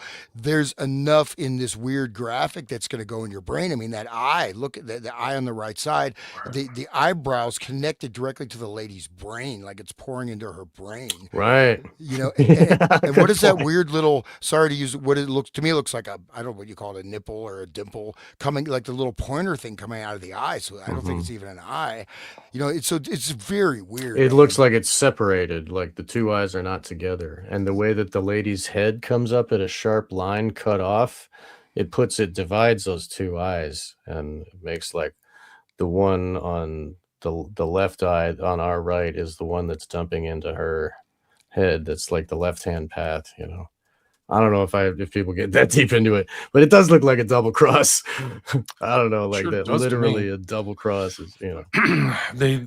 George H. Estabrooks, professor of psychology at Colgate University and an expert hypnotist himself, claims that the great use of hypnotism today lies in the field of psychological research, tool to probe subconscious mind.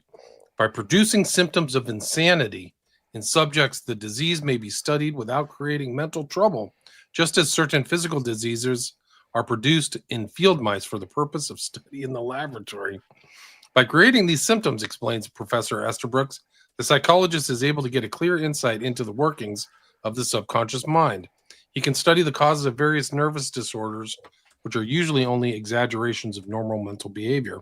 Hypnotism, declares Professor Estabrooks, has no great practical use outside of the laboratory. As an anesthetic, it can never compete with the various drugs. Aside from the usefulness of hypnotism in studying symptoms of insanity, Professor Estabrooks grants that it is valuable in psychoanalysis. Quote, it is a very strange thing that an individual in this hypnotic trance can recall events of his early years which have long since slipped from his conscious memory.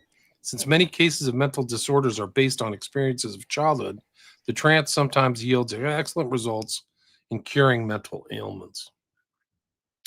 And he kind of goes in. This is That's actually, That's yeah, not the only reason they would learn how to do it and use it. I mean, obviously, these guys are criminals. You know, we know why they're learning. They want to control society with this information. yeah, But they do. to the public, he's saying, "Oh, it's only useful in in therapy." You know? Right? Oh, just by the way, so I did look up the double cross, so it is used, but this is actually an inverted double cross. So an actual double cross, that small part will be above.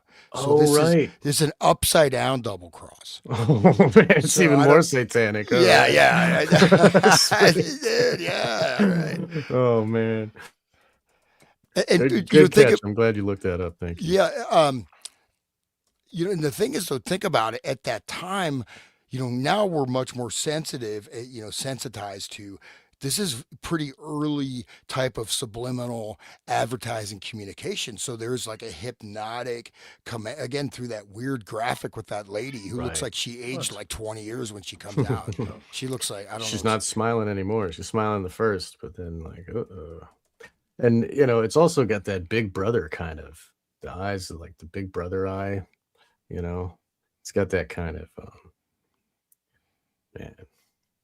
But anyway, so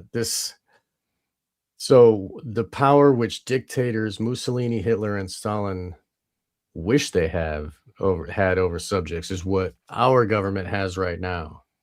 And what many of the governments around the world, all those people wore masks, all those people took jabs, they took multiple ones. They kept going back and they hated each other, they hated their neighbors, shame on them for not being like me. Uh that is the key right there. I mean, and know we talked about it earlier. I kind of mentioned how in 2021, when people were disagreeing over, oh, you can't come in here, and like, oh, my neighbor, I hate my neighbor, he's not wearing a mask. But now it's like, I hate my neighbor because he likes Trump, and I like the way that they hate so much that they're ready to pull a gun, and like, you know what I mean? It's gone much farther than where it was, is all I'm trying to say. Like the progression, it seems like, oh, it's okay now. Nobody's like pissed off anymore. We're back to normal. But then when one little thing flashes off, people trigger out, and they just like, like little kids, we are wound up real tight, and it doesn't take much. And they know how to pull the strings. You know what I'm saying? Like these, Mm. yeah. Yeah, and one thing that I've noticed just, during my wonderful Christmas holidays and the hanging out with the junk meth head junkyard at my luxury cabin. No, but it's like literally people. I'm in the grocery store, right? Multi-million dollar, billion-dollar chain. The self checkout, it doesn't work properly. It takes a friggin', it takes like an hour, half an hour. People they just accept this frustration. Like where I stayed, there was all these. They didn't have the key code. I couldn't get in. There's all these things. I mean, just kind of ridiculous things wrong, but they have a thing, how to rate our thing, blah blah blah, and so they're guilting you into giving them a good review. Yet, so people tolerate these types of endless frustrations that are unnecessary. They just eat it up. You see, like in the grocery store, I'm like, why are why can't you guys get this system running properly? I mean, but people are just like, okay. But then I had some dude I'm They're walking down. damaged in their brain from Yeah, the jab. but Okay. the other thing is, I'm crossing the street, walking down my street. This dude, some dude, I'm walking up to my house. It's not like, it's like one, right there. That dude tries to run me over. And then it's like, dude, I'm right here. And the guy, then he flips me off and he's like, he's all red with rage. And you see this level of rage in driving in small things where people suddenly lash out, yet they Yeah. accept corporate practices that are absolutely they just eat, they don't even notice it. It just goes in background of awareness. But yet when it comes to like normal social human dealings, people just freaking flip out. Right. I mean, there's the kindergartners can't speak intelligibly, and we talk to other parents about it, and they're like, "Oh, they're just kids." They just read that the government took crawling off of the list of milestones for babies. Like, you know what I mean? Like we're slowly being dumbed down to like Eloy, where we're just like perfect victims ready to be eaten by the evil ones. All the frustration is projected outwards, right? So, you're driving, I'm here, I'm walking to my house, door of my house. You're going to run me over. What are you going to save 2 minutes? And then you almost run me over. I have to jump out of the way. Then you're going to slop and float out and flip me off. Now, I'm not going to enter in that guy's rage, rage fetish, but you see this a lot, and where people will just get really pissed off in normal situations. So you've lost the glue of the social. You've Yes, lost the yes. social glue. Yet people eat these like corporate stuff, with the AI lady. It's like you spend 2 hours on the phone. You know, they're not gonna. Just what are you supposed to do? And I always swear at them. They're probably monitored me. I say some pretty nasty things to the AI chatbots. I'm sure that's why that's why PayPal probably canceled my 3 accounts. But it's like, but how can you accept this? I'm paying you money, or you have my money, and yet I'm supposed to accept this. But, but yet I accept this. I'll accept these inconveniences and this continuous, endless, surveillance, this, that, continuous, blah, blah, blah. That's fine. But Digital ID comes along right yeah, after they're outlawing words on the internet right over there in England. Like, and you can't get a job without this digital ID, and we'll take away your digital ID if you don't think the way we want you to think. Like, yeah, dude, incrementally, and they're just taking it and just taking it, and they're pushing and pushing. frustration is projected into the social space where you should at least have some decorum, right? And then if you can't, like, somebody who has nothing to do with you, yet you're gonna, like this guy told me, he said his brother has cancer and he was walking slow. The guy tried to run him over. And then he starts yelling at him. He's like, dude, I'm about to die. I'm in a walker and you're trying to run me down. And this is really shows some, I'm just throwing it out there because I've just noticed this as a sort of a trend. But I think this connects directly with what we're talking about. I would, Right. I think so. And like if everybody's in their solipsistic little world of everything I care about is all that's important, I can run you over and whatever. Like F you for being in my way, It's like this, like it's like first step to Satanism, like anyway. Yeah, the YouTube thing, that's like private company here in America, where the art of the personal story says they've been censoring on YouTube for a long time, outlawing words, right? People can't even say like they can't even say abuse or whatever else, the real words of the scientific things that are happening can't say that, so they have to like make up words. But I mean, in England, they are, like Hans was saying, they're locking them up, and if they have your name and your ID that's connected to your work, like just like what they were doing with the bank thing in Canada, they figured out who was protesting and they shut down their money, like this full on control, right? And this, because that's for when they can't control us with the mind control anymore. And everybody's falling out of the lies. Nobody's watching TV anymore. So they got to lock down another way, so they got to take over our finances, make it so that we can't travel. Like I'm not brave enough to get on a plane anymore looking at Boeings falling out of the sky, like, so I'm not going to take their digital ID. That's also, maybe I can, because I mentioned it, everybody can refuse still the real ID. We can just have a normal state license, like, I don't know, people that choose to have a license or whatever, but you can refuse. And then when they go and see those numbers, they're going to have to find another way, because that real ID is the first step to digital ID. People don't know that here in America, but they threaten your flight ability, and then you comply. Once you complied, they even call it compliant. This one's compliant, and that one's non-compliant with your picture. Like I had to get, like, I lost my license and I had to get a new one, and I told them I'd like this one to be non-compliant, please. And all the ladies behind the desk laughed. They ha ha ha ha ha. And then they went and looked on the computer. They were like, "Oh, I guess you can choose to not." I was like, "Good, yeah, that'll be mine then." And mine doesn't have the little star, so everybody can choose. They can still say no. Everybody has that power still here in America, so please do so. You can go get a new license. It's only like $20 and just say non-compliant, please. And then all the cops will see that you're non-compliant when they look at you. Anyway, I'll shut up here.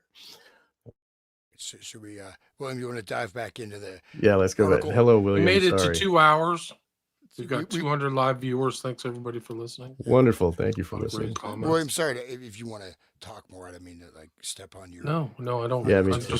no, it's okay. We're all good. We're at the 2-hour mark, guys. All right. What Well, do wanna you? just What's do the stamina? What's I've been drinking coffee. drinking blue tea? I'm still Yeah, yeah. alive. So, like, for some time at least. I'll try to keep my mouth shut if we want to get dive in. But if you're getting tired, we can stop. It's all good. what do you guys want to do? Do you want maybe- to answer some comments?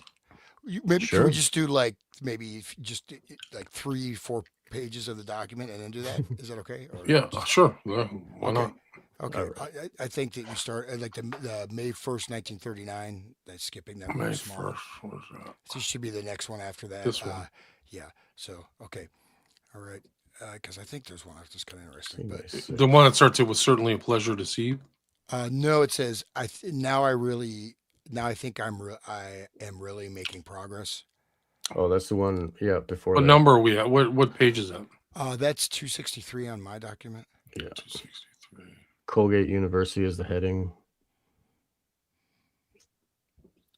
Dear Mr. Hoover. Gotcha. Yes. Okay. Go William, for do it. you want to read No, it? go ahead. If you want to do it, I'm happy to do it if you don't want to. All right, I'll do it. I'll read all day, man. I'll just keep Do it. talking. I won't stop talking until they I don't know until they Can't stop, won't stop. dude. What I if they? mean, You know, just one thing, not to freak everybody out. A little bit of paranoia, fear porn. But what I'm seeing, the way people are responding, what extent do people just like, even you see with the masking, you just suddenly have these like friggin' zombie shock troops. Right, you just turn them on and you just like, I mean, you know what I mean. You got all your, whatever MI6, your satanic Nicaraguan gangs. We got about lots of smallies there. I'm sure some of them are nice people. If they're not trying to hack you with a machete, just kidding. There's good people on both sides. Absolutely. But what I'm saying is that, I mean, but it doesn't, I mean, it's I mean, I'm seeing where, people are in, if you see literally people, if you really observe closely, if you have the cojones to do so, you can see people are in a trance state. A lot of people completely in a trance state. They're really not aware of the world around them. Not everybody, but when you become like, if you're not in, it's easy to fall into it because we have, natural parity. We have, a group. We're gonna get, we're gonna entrain with the group brainwaves naturally, just as a, social, as a whatever, as a biological adaptation. But I mean, if you wake up from it, see it, you can see, and then usually what happens, the security guard will stop following you. Seriously, like, because this person is awake. They're not, it Yeah. doesn't, and you're not even doing anything, and it's really weird. And I don't, and then you said, it's something. It may not it's be like They Live. Like I posted two Yeah. old shows Yeah, dude. with Visigoth, who literally talked to the guy who wrote the science fiction story that They Live was based on. So check those out in my archives. But like, I That's forgot great. his name offhand, but like, still relevant, still resonant. And that state is like still resonates with people who are awake and not. Goes back to the concept of the Grockian clown.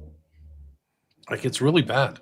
I mean, I spent people who like in my family talking to them over the holidays. It's just like, whoa, we are in a completely different mindscape. Like, it is totally different. What you know and what I know is like, I don't even know how. It's like you've been just like Bill Casey, that you've been given a full set of knowledge that's all fake.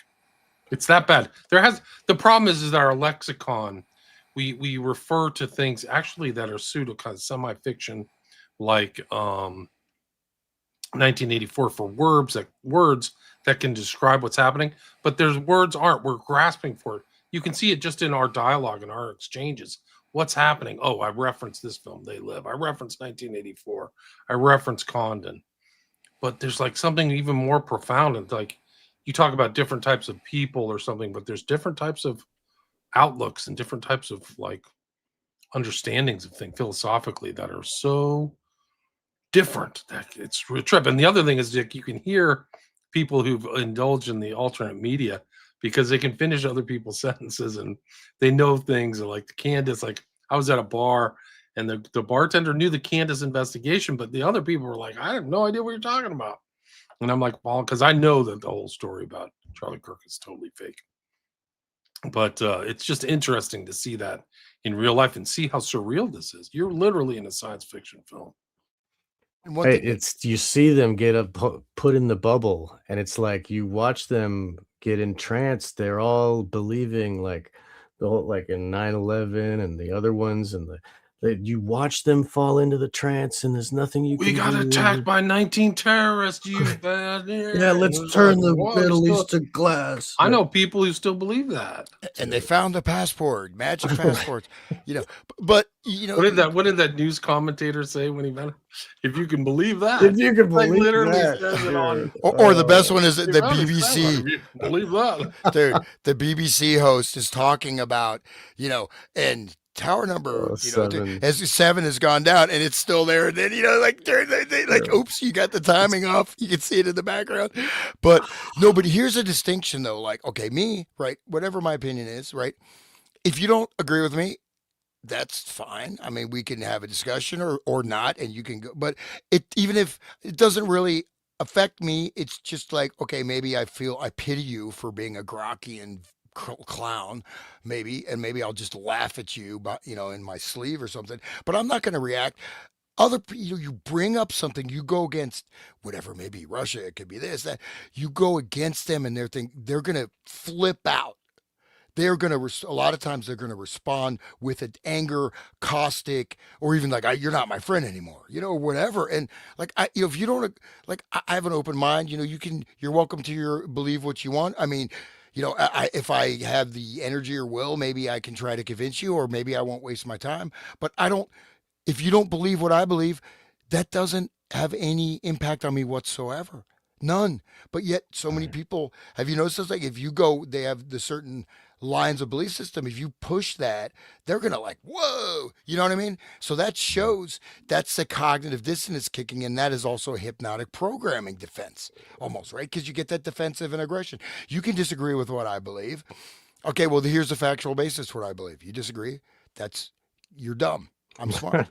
But then they I'm but just they kidding. band but they band together against you because you're one of them, and then they all band together with their like, we are us, and then we love us, and then they turn their evil anger towards you because you're the other. And then when we're all trying to be free together, they just use their democracy against us and say that we're a bunch of deplorables and like whatever, paint us up like, oh, you listen to Alex Jones, or you're like a Trump, you like Trump. Like, I mean, I'd tell somebody some truth and then they'll be like, whatever, QAnon, and just walk off all proud, like they told me some shit. Like, man, it's bad. No, Like, it's bad. It's really bad out there. Trust the plan, dude. Come on. yeah, right. This is The 11. plan. This is Oh, dude. Tesseract chess. Right. The Tesseract is the plan. That's right. That's the real plan. Yeah. Okay, I'll read it. Here it go. Okay, now I think I am really making progress. In other words, I appear to have stirred up somewhat of a battle within the ranks of the profession. Mr. M.F. Erickson, State Hospital, Eloise, Michigan, takes violent exception. Notice violent exception to Roland's recent article in the Journal of Abnormal and Social Psychology, and I am backing Roland. If I know anything about Erickson, he will immediately start to experiment to prove Roland's contention. I have also succeeded in interesting another individual whose name I would wish you note. 3 years ago, Professor W.R. Wells left Syracuse University because of a retrenchment of funds. He has now been recalled and taken up his old position on the staff. Wells is, in my opinion, one of our best authorities on hypnotism, being the author of several works on so-called waking hypnotism. So that's where you're hypnotized and you don't even know you're hypnotized, right? That's really important. And that's what a lot of people, I think that's what you get from the media is waking hypnotism. Anyways, he's a great chap for experiments and is certainly not afraid of the novel. Meaning the new, right? We had a psychological conference at Cornell the other night, and I was able to talk at length with Professor Wells, who has returned from a semester at Harvard, where he was observing the work of White and Murray. He expressed himself as very definitely interested in one or two problems which I suggested, and I have no doubt that he will succeed in getting far more work done than I ever could hope to accomplish with my administrative duties. Okay, I do wish you would note him as another very useful possibility in case you ever need some people for any project. I think we'd have to do some research to understand what he means by that. So this is talking about the seance and stuff. I don't know if you guys want to. Do you want to read the next one? I'm gonna. Yeah, Sure. I'll Do you want to do it, Sean? Do you want to read yeah, it? sure. Go Where are we at? We're at 260. We're ahead. at Dear 260. Wells. Dear Mr. Hoover was the last one, and then the next one is Dear Wells. Dear Wells. All right. Dear Wells, it was certainly a pleasure to see you once again at Cornell, and above all, to note how well you seem to have taken this whole matter of displacement and replacement. There are one or two points in this matter of the application of hypnotism to crime which are particularly in need of further investigation. Frankly, I don't see that they can be proven, for proof would involve criminal behavior or on somebody's part, and that is, of course, out of the question. Okay. The government doesn't do criminal behavior. All right. But anyway, here we go. On the other hand, I think we can approximate an answer, and they say that the implications point in such and such a direction. As I told you at Cornell, Erickson expresses grave doubt on the following 2 points, which, in my opinion, are of outstanding importance to this phase of the problem.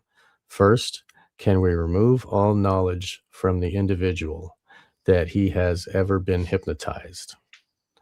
My own experiments would seem to indicate that this is possible, in fact, relatively easy. Erickson points out that under any real emotional stress, such as that which might be associated with the third degree, the former seance would be recalled to his memory.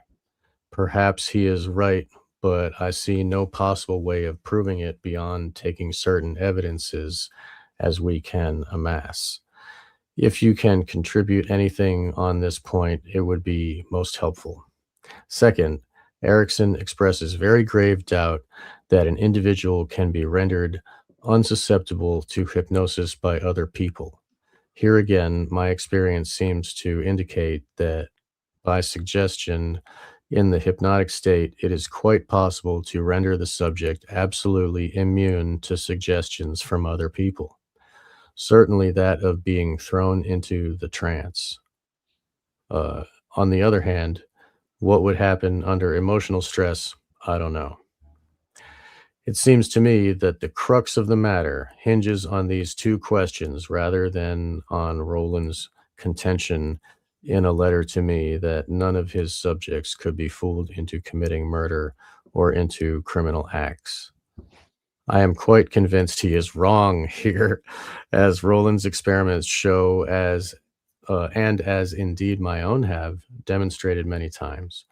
Whether or not, however, having committed these criminal acts, or shall we say, having been fooled into doing so, or into so doing by his great trust in the integrity of the operator, it is then possible to remove all knowledge of ever having been hypnotized and render it impossible for anyone to hypnotize him in the future is different. I am morally certain that it can be done, but I am equally convinced that the only definite answer could be obtained by actually having someone render himself very liable to the eyes of the law. If you can think this thing out in your spare time and contribute an experiment or 2, I would be most grateful. Cordially yours. By the way, he does have he has Roland crossed out. I think that's Erickson or some other person. Oh, So okay. I yeah, thought, okay. but so Yeah. Roland is basically It's, yeah, it's written in Erickson. You're right. It's an E. Yeah. yeah. So basically, he's saying that people can be hypnotized to commit criminal acts and not have a memory of it. And can you just go ahead and just let's get some people to commit crimes? Yeah, know? please. Right. You know, that's some what he said, man. 1939, guys. 1939. Incredible stuff. And if you go back to these kind of things here, this is like a meeting they did in Oswego. This is how the Seth woman reached out to them.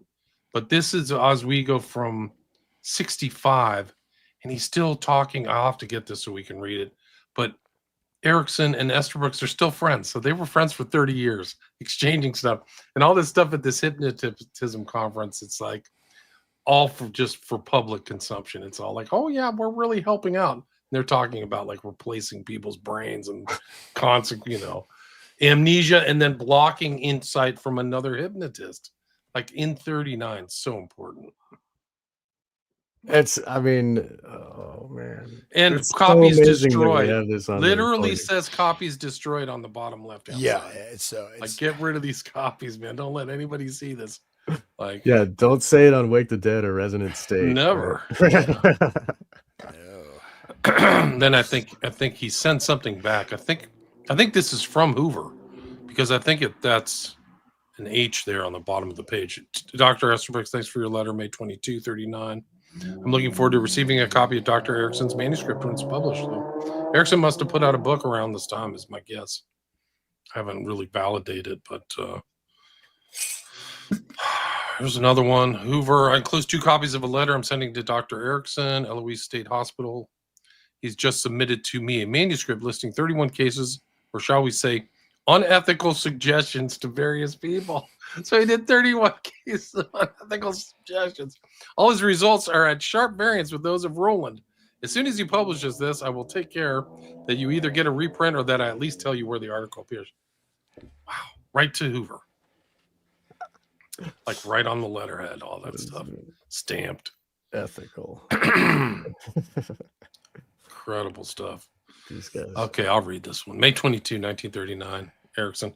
Dear Erickson, I'm returning your manuscript. The work is easily the most significant that has been done in this field. In my opinion, you should write it up much as it is without committing yourself too far as to the significance of facts. In other words, I would get a good, strong anchor out to leeward. I have a very strong suspicion that many of these results are really contingent on the personality of the operator. For example, yours contrasts very definitely with those of Roland. Another example occurs to me, namely the results on the ergograph obtained by Nicholson and by Williams. I think I have the two right. The sharp contrast obtained by these two investigators, it seems to me, can probably best be explained on the basis of motivation. Sidis, I recall, makes this observation in one of his books, pointing out that with the same subject, he could obtain very different degrees of acquiescence merely by changing his tone of voice. Of course, I have repeatedly pointed out to my superior, Dr. Cutter, the technique you use is above all things the technique I would avoid in the particular type of criminal suggestion in which you happen to be most interested. Where you run into direct conflict with the will of the subject, I would always suspect that results would be more or less like your own. For that reason, I was much surprised with Roland's experiments. Frankly, I would have expected his subjects either to have awakened immediately or to have behaved more like your own. But facts are facts. I will be much interested to see his further work. My entire contention is that if proper rapport is established, then at least a certain number of subjects can literally be fooled into committing a crime. Provided the subject is quite convinced that you mean no harm and that you are using him merely to demonstrate a point, then my own inadequate experimental work would seem to indicate that he would put fake poison into my coffee and would forge a check which he knew I was going to tear up immediately and would snap a revolver loaded with dummy ammunition at an individual. That's Sirhan Sirhan right there. They're literally talking about Sirhan Sirhan's ex. They think that he didn't shoot any bullets. This is incredible. This seems to me that the success of such experiments as those I have just mentioned depend entirely on the attitude of the subject towards the operator. Frankly, I've never tried the sort of thing you suggest because of a certain tenderness of mind on my own part. So you're a piece of shit, Eric. He's so I'm sensitive. not. Yeah. I do everything possible to avoid coming into conflict with the will of the subject, but to persuade him that he is taking part in a very interesting little experiment which has no particular significance, which he is doing more or less as a favor to myself. Can you suggest any way in which it would be possible to check further on this matter of rendering the subject immune to hypnotism by another operator or by having any knowledge of ever having been hypnotized? It seems to me that those 2 points are rather crucial. Take, for example, Roland's work. The subject quite evidently was willing to throw sulfuric acid in his face. If he had thrown the glass as well, I only hope the invisible glass would have protected the operator. Granted this much for the sake of argument, although you may not grant this much, would Roland now have been able to commit the perfect crime by the cover-up methods I have suggested? I certainly hesitate to take issue on a point like this with yourself. It is the type of experiment which I'm particularly unqualified to carry out. I am not hard-boiled enough. I don't think we can really answer the question until we are allowed to operate under war conditions where nobody asks questions, but perhaps we could approximate an answer. Once again, allow me to congratulate you on this work. Had I attempted this, I would certainly be in the Utica State Hospital myself at this particular moment. On the other hand, I wouldn't commit myself too far when I write up results. Keep a line of retreat open just in case. With your permission, I'm sending a copy of this letter to Mr. Hoover, since I'm anxious that he will have all sides of the question filed in his office. Cordially yours, Esper. Incredible talk. Wow. That is an intense Yeah. missive right there. I Yeah, mean, it that really is, I mean, he's talking, and and again, you have to see his language, the way what he expresses to Hoover about Erickson and how he talks to Erickson direct. But who knows, right? But he's saying like, nobody asks any questions. Throwing sulfuric acid, committing crimes, committing murder, like there it is. I mean, and this is. Is there any right there? I mean, even though he's so soft, he's got a soft heart. He's such a sweet. He's such a big I am not. teddy He's bear. not hard boiled enough. Wait till you get a hard boiled. But he's person waiting like for Erickson. war. Like, we Erickson need changed his war. wife's freaking personality and institutionalized her, and then started having personal relations with this 20-year-old, sidekick, and then hypnotized her. Like that's hard boiled, bro. Like that's what I think happened. That's my opinion. I don't have any proof of that. Yeah, right. Yeah, your opinion. The Don't- facts don't seem sue to me, indicate right. that. Yeah, somebody but from Erickson's Kids I know or something. I don't look know. at where these documents started. It was like, oh, I think mind control might be possible. Oh, look, scopolamine. Oh, look, hypnotism, right? And now all they're talking about is how can we make someone be a criminal? That's How like can- all they're and talking about. And then they don't know it, right? They don't even know. And and have it so they don't know, right? Exactly. And then they're like frothing at the bit, waiting for wartime, so they can have all kinds of subjects to experiment on, and no one knows why. Oh, they Nobody asking disappeared. questions. Oh, they died on the battlefield. Oh, whoops.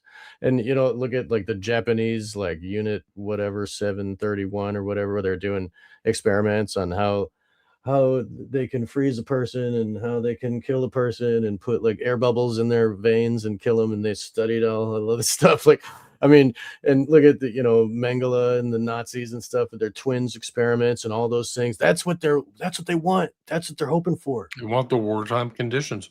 He Oh. literally says that. I don't think we can. They know the war's coming. I don't think we can really answer the question until we are allowed to operate under war conditions where nobody asks questions. Wow, dude. Literally. And they were paying for Hitler, right? They were the guys, the Wall Street guys, are the ones that got Hitler his job doing what he was doing. And all those scientists came over here to work for us. It was all a big operation, Bro, They this is planned- incredible. This is one of the most important misses of all of it.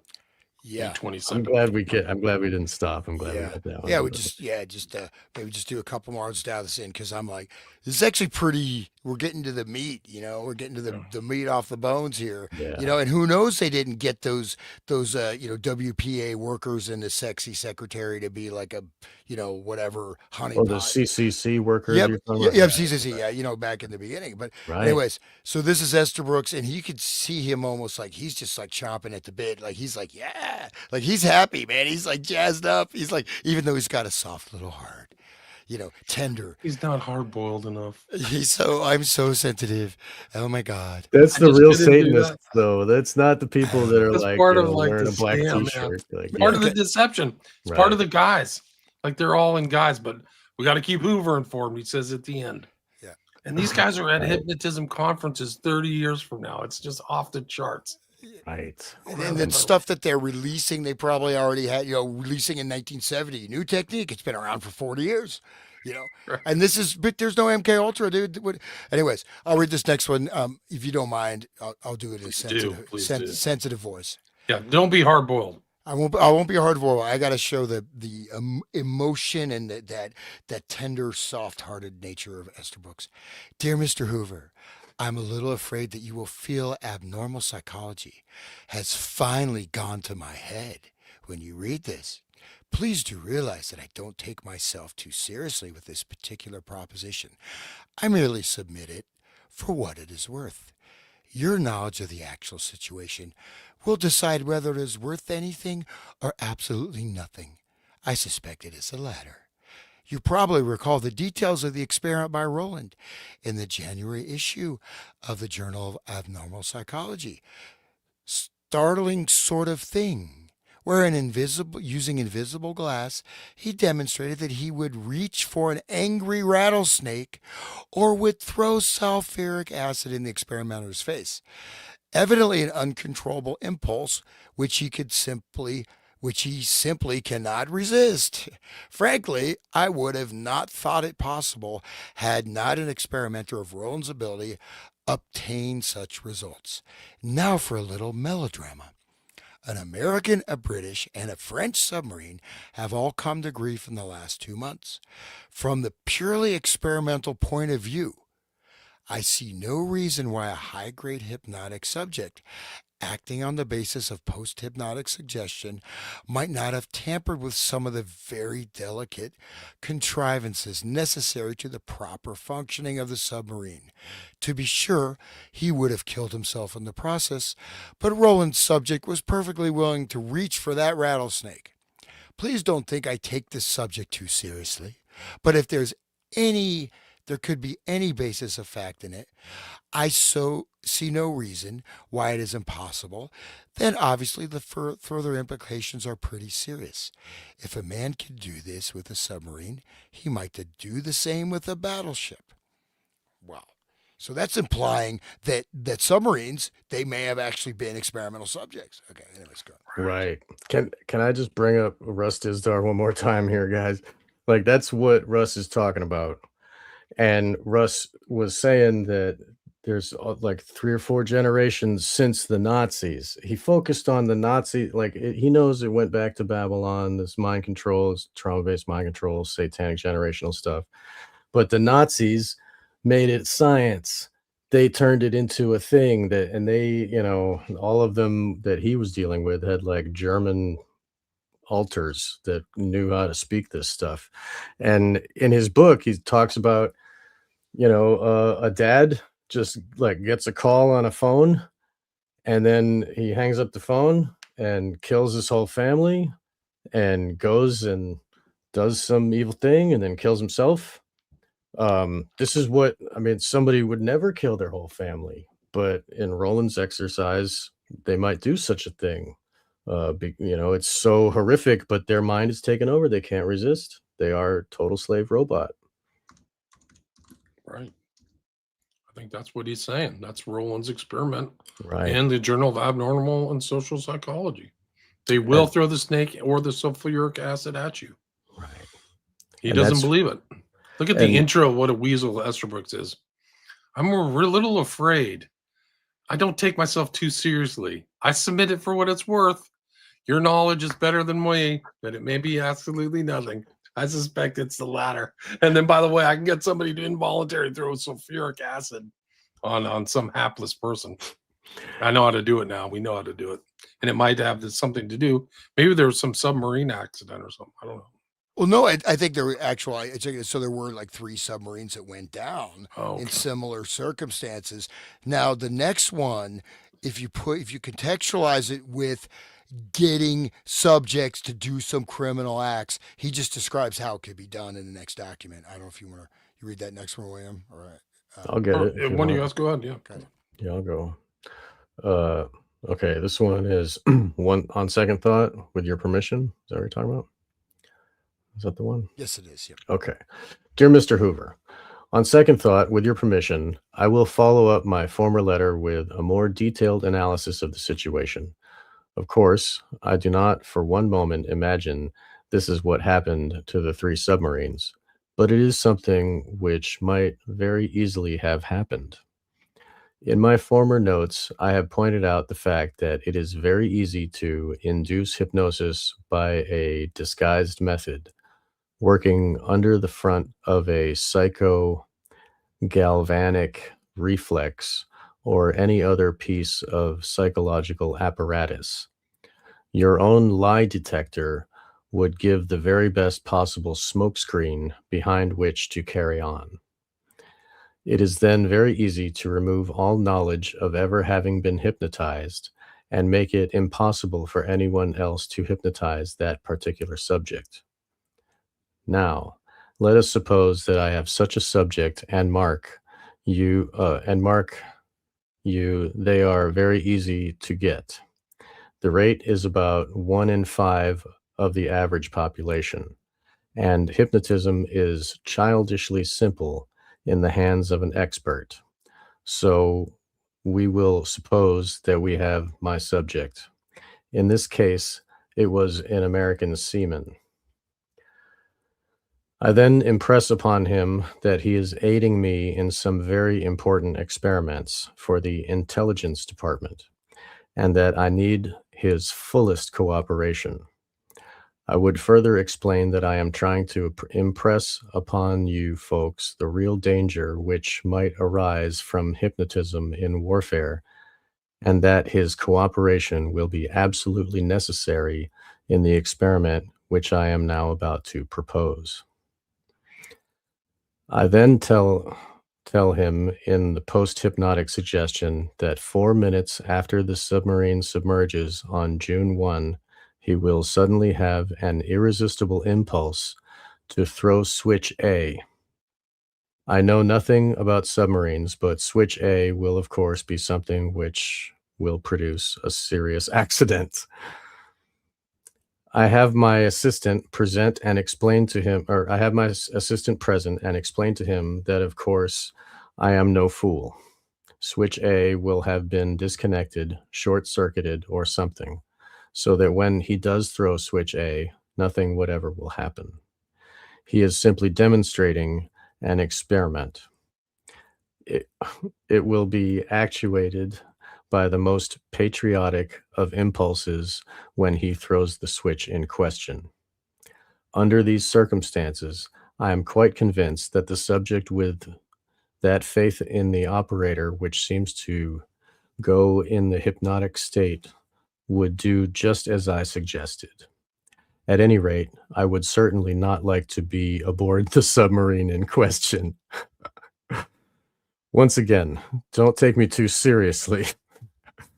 I don't for one moment imagine this is how it happened, but I am quite convinced that this is how it might have happened, and may someday will be clever enough to play just that brick on something more important than a submarine. Cordially yours, G.H. Estabrooks. Teach him how to fly planes into buildings, maybe? Dude, what a Just slime saying. ball. You know, Yeah, wow, dude.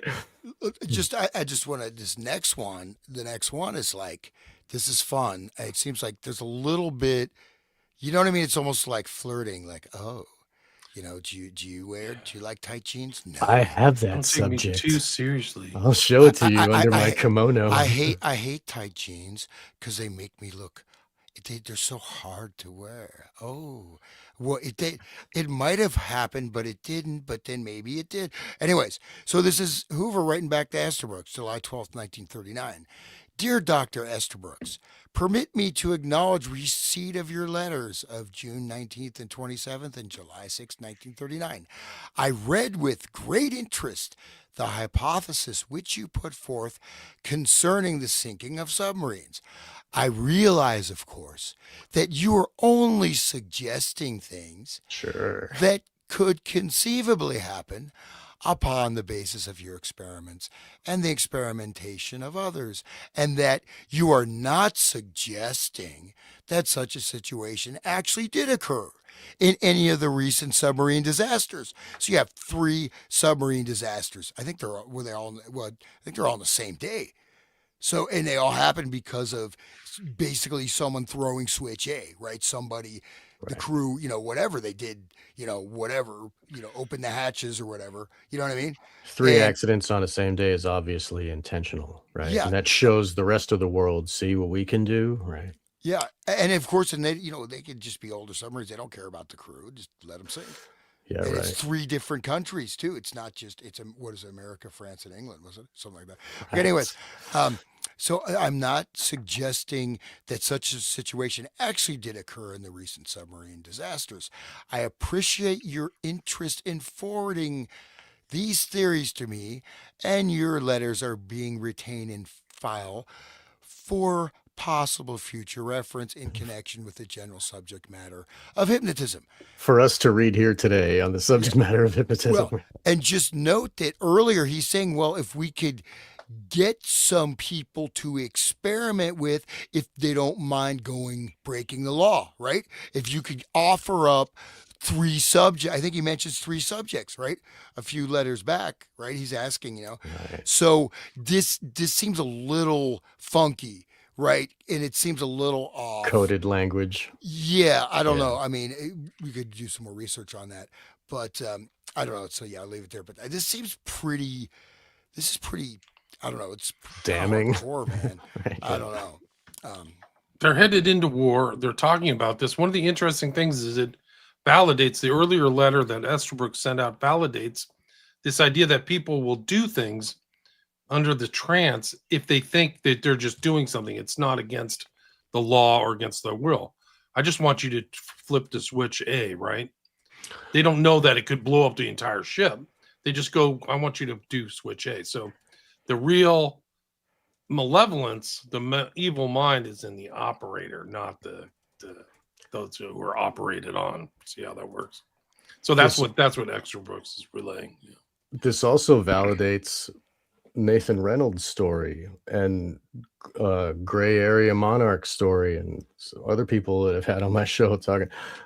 Nathan Reynolds was abused by evil people, and then when they turned him into a weapon, they would show him the file and be like, "This guy's an evil predator. He hurts kids," and he'd be like, "Let me at him. Let me go kill this dude." He's like, "I'm helping the cause," right? He was under the illusion that he was working for good guys or whatever. And just like here, like the guy throwing switch A thinks that he's helping, by being the most patriotic ever, by pulling switch A, that validates all these stories. Yeah, I did look up. So I was mistaken. They're the same day, but I got two of the submarine accidents. So June 1st, 1939, the British submarine HMS Thetis, THETIS, sank during sea trials, resulting in the loss of 99 lives due to a combination of human error and design flaws. Okay, but there was human error. Someone opened the escape hatch when they're underwater. Wow. Okay. And then additionally, May 23rd, 1939, the USS Squalus sank during sea trials. So these are all trials, right? So there you go. With 26 men losing their mind, the USS Squalus incident was a tribute to rags blocking the main induction valve. Sabotage. So all three of these submarines died during sea test trials. Somebody opened the escape hatch underwater, and then someone else stuffed something with rags. And another thing he says is that the person will be hypnotized and think it's some special, it's patriotic duty, right? So he mentions that they'll be happily to do it.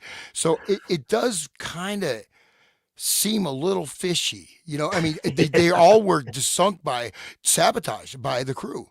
All these It was a accidents. test of their mind control, not a test of the ship.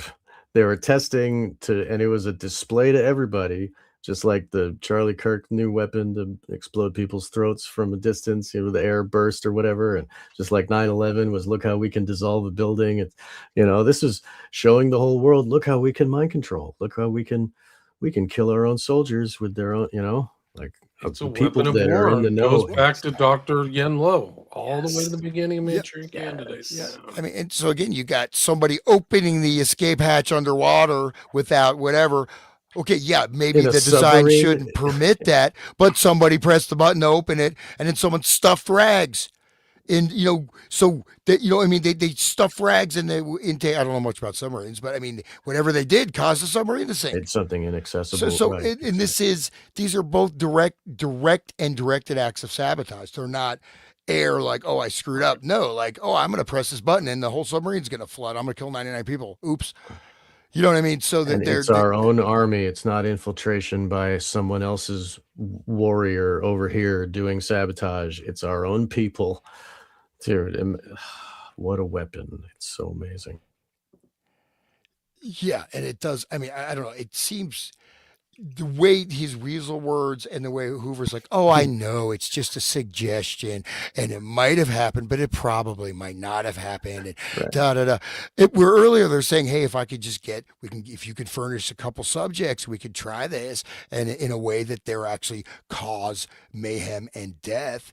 and in a way to remove the legal accountability. So I would assume, I think, relatively speaking, 85% that he offered them the subjects. Okay, we got these submarine tests. Well, you can do it. Let's do 3 of these dudes on the submarine test because they're just young. We can throw away a couple hundred soldiers. And Exactly. these submarines, they're just older models. They don't care about losing the submarine. And it's so within such a short period, 3 submarines killed during tests is one thing if someone's in battle and they start going nuts, like, Vietnam or something. Yeah, but they're not even in bed. This is just, they're not even at war yet.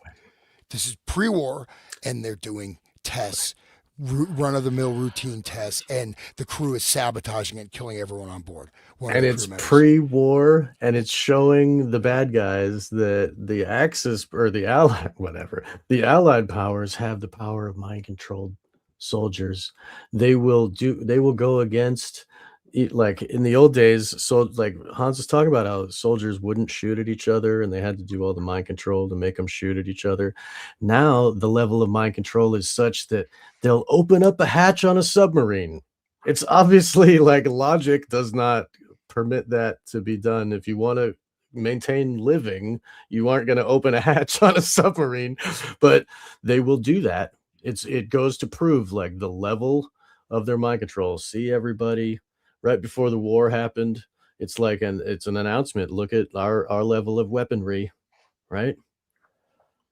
But also Just the implication is that you're going to die also. And they mentioned the guy grabbing the rattlesnake. So he'll die, right? So you're doing something that's not only kill other people, but it's going to kill the person. And they said that's quite possible to be done. And it appears, probably we could research these submarine accidents in a little more detail, but one of them, there were survivors, but I mean, I just did. There was one, the Thetis. They basically said the accident happened after the inner hatch on the torpedo tube was opened, while the outer hatch to the sea was also open.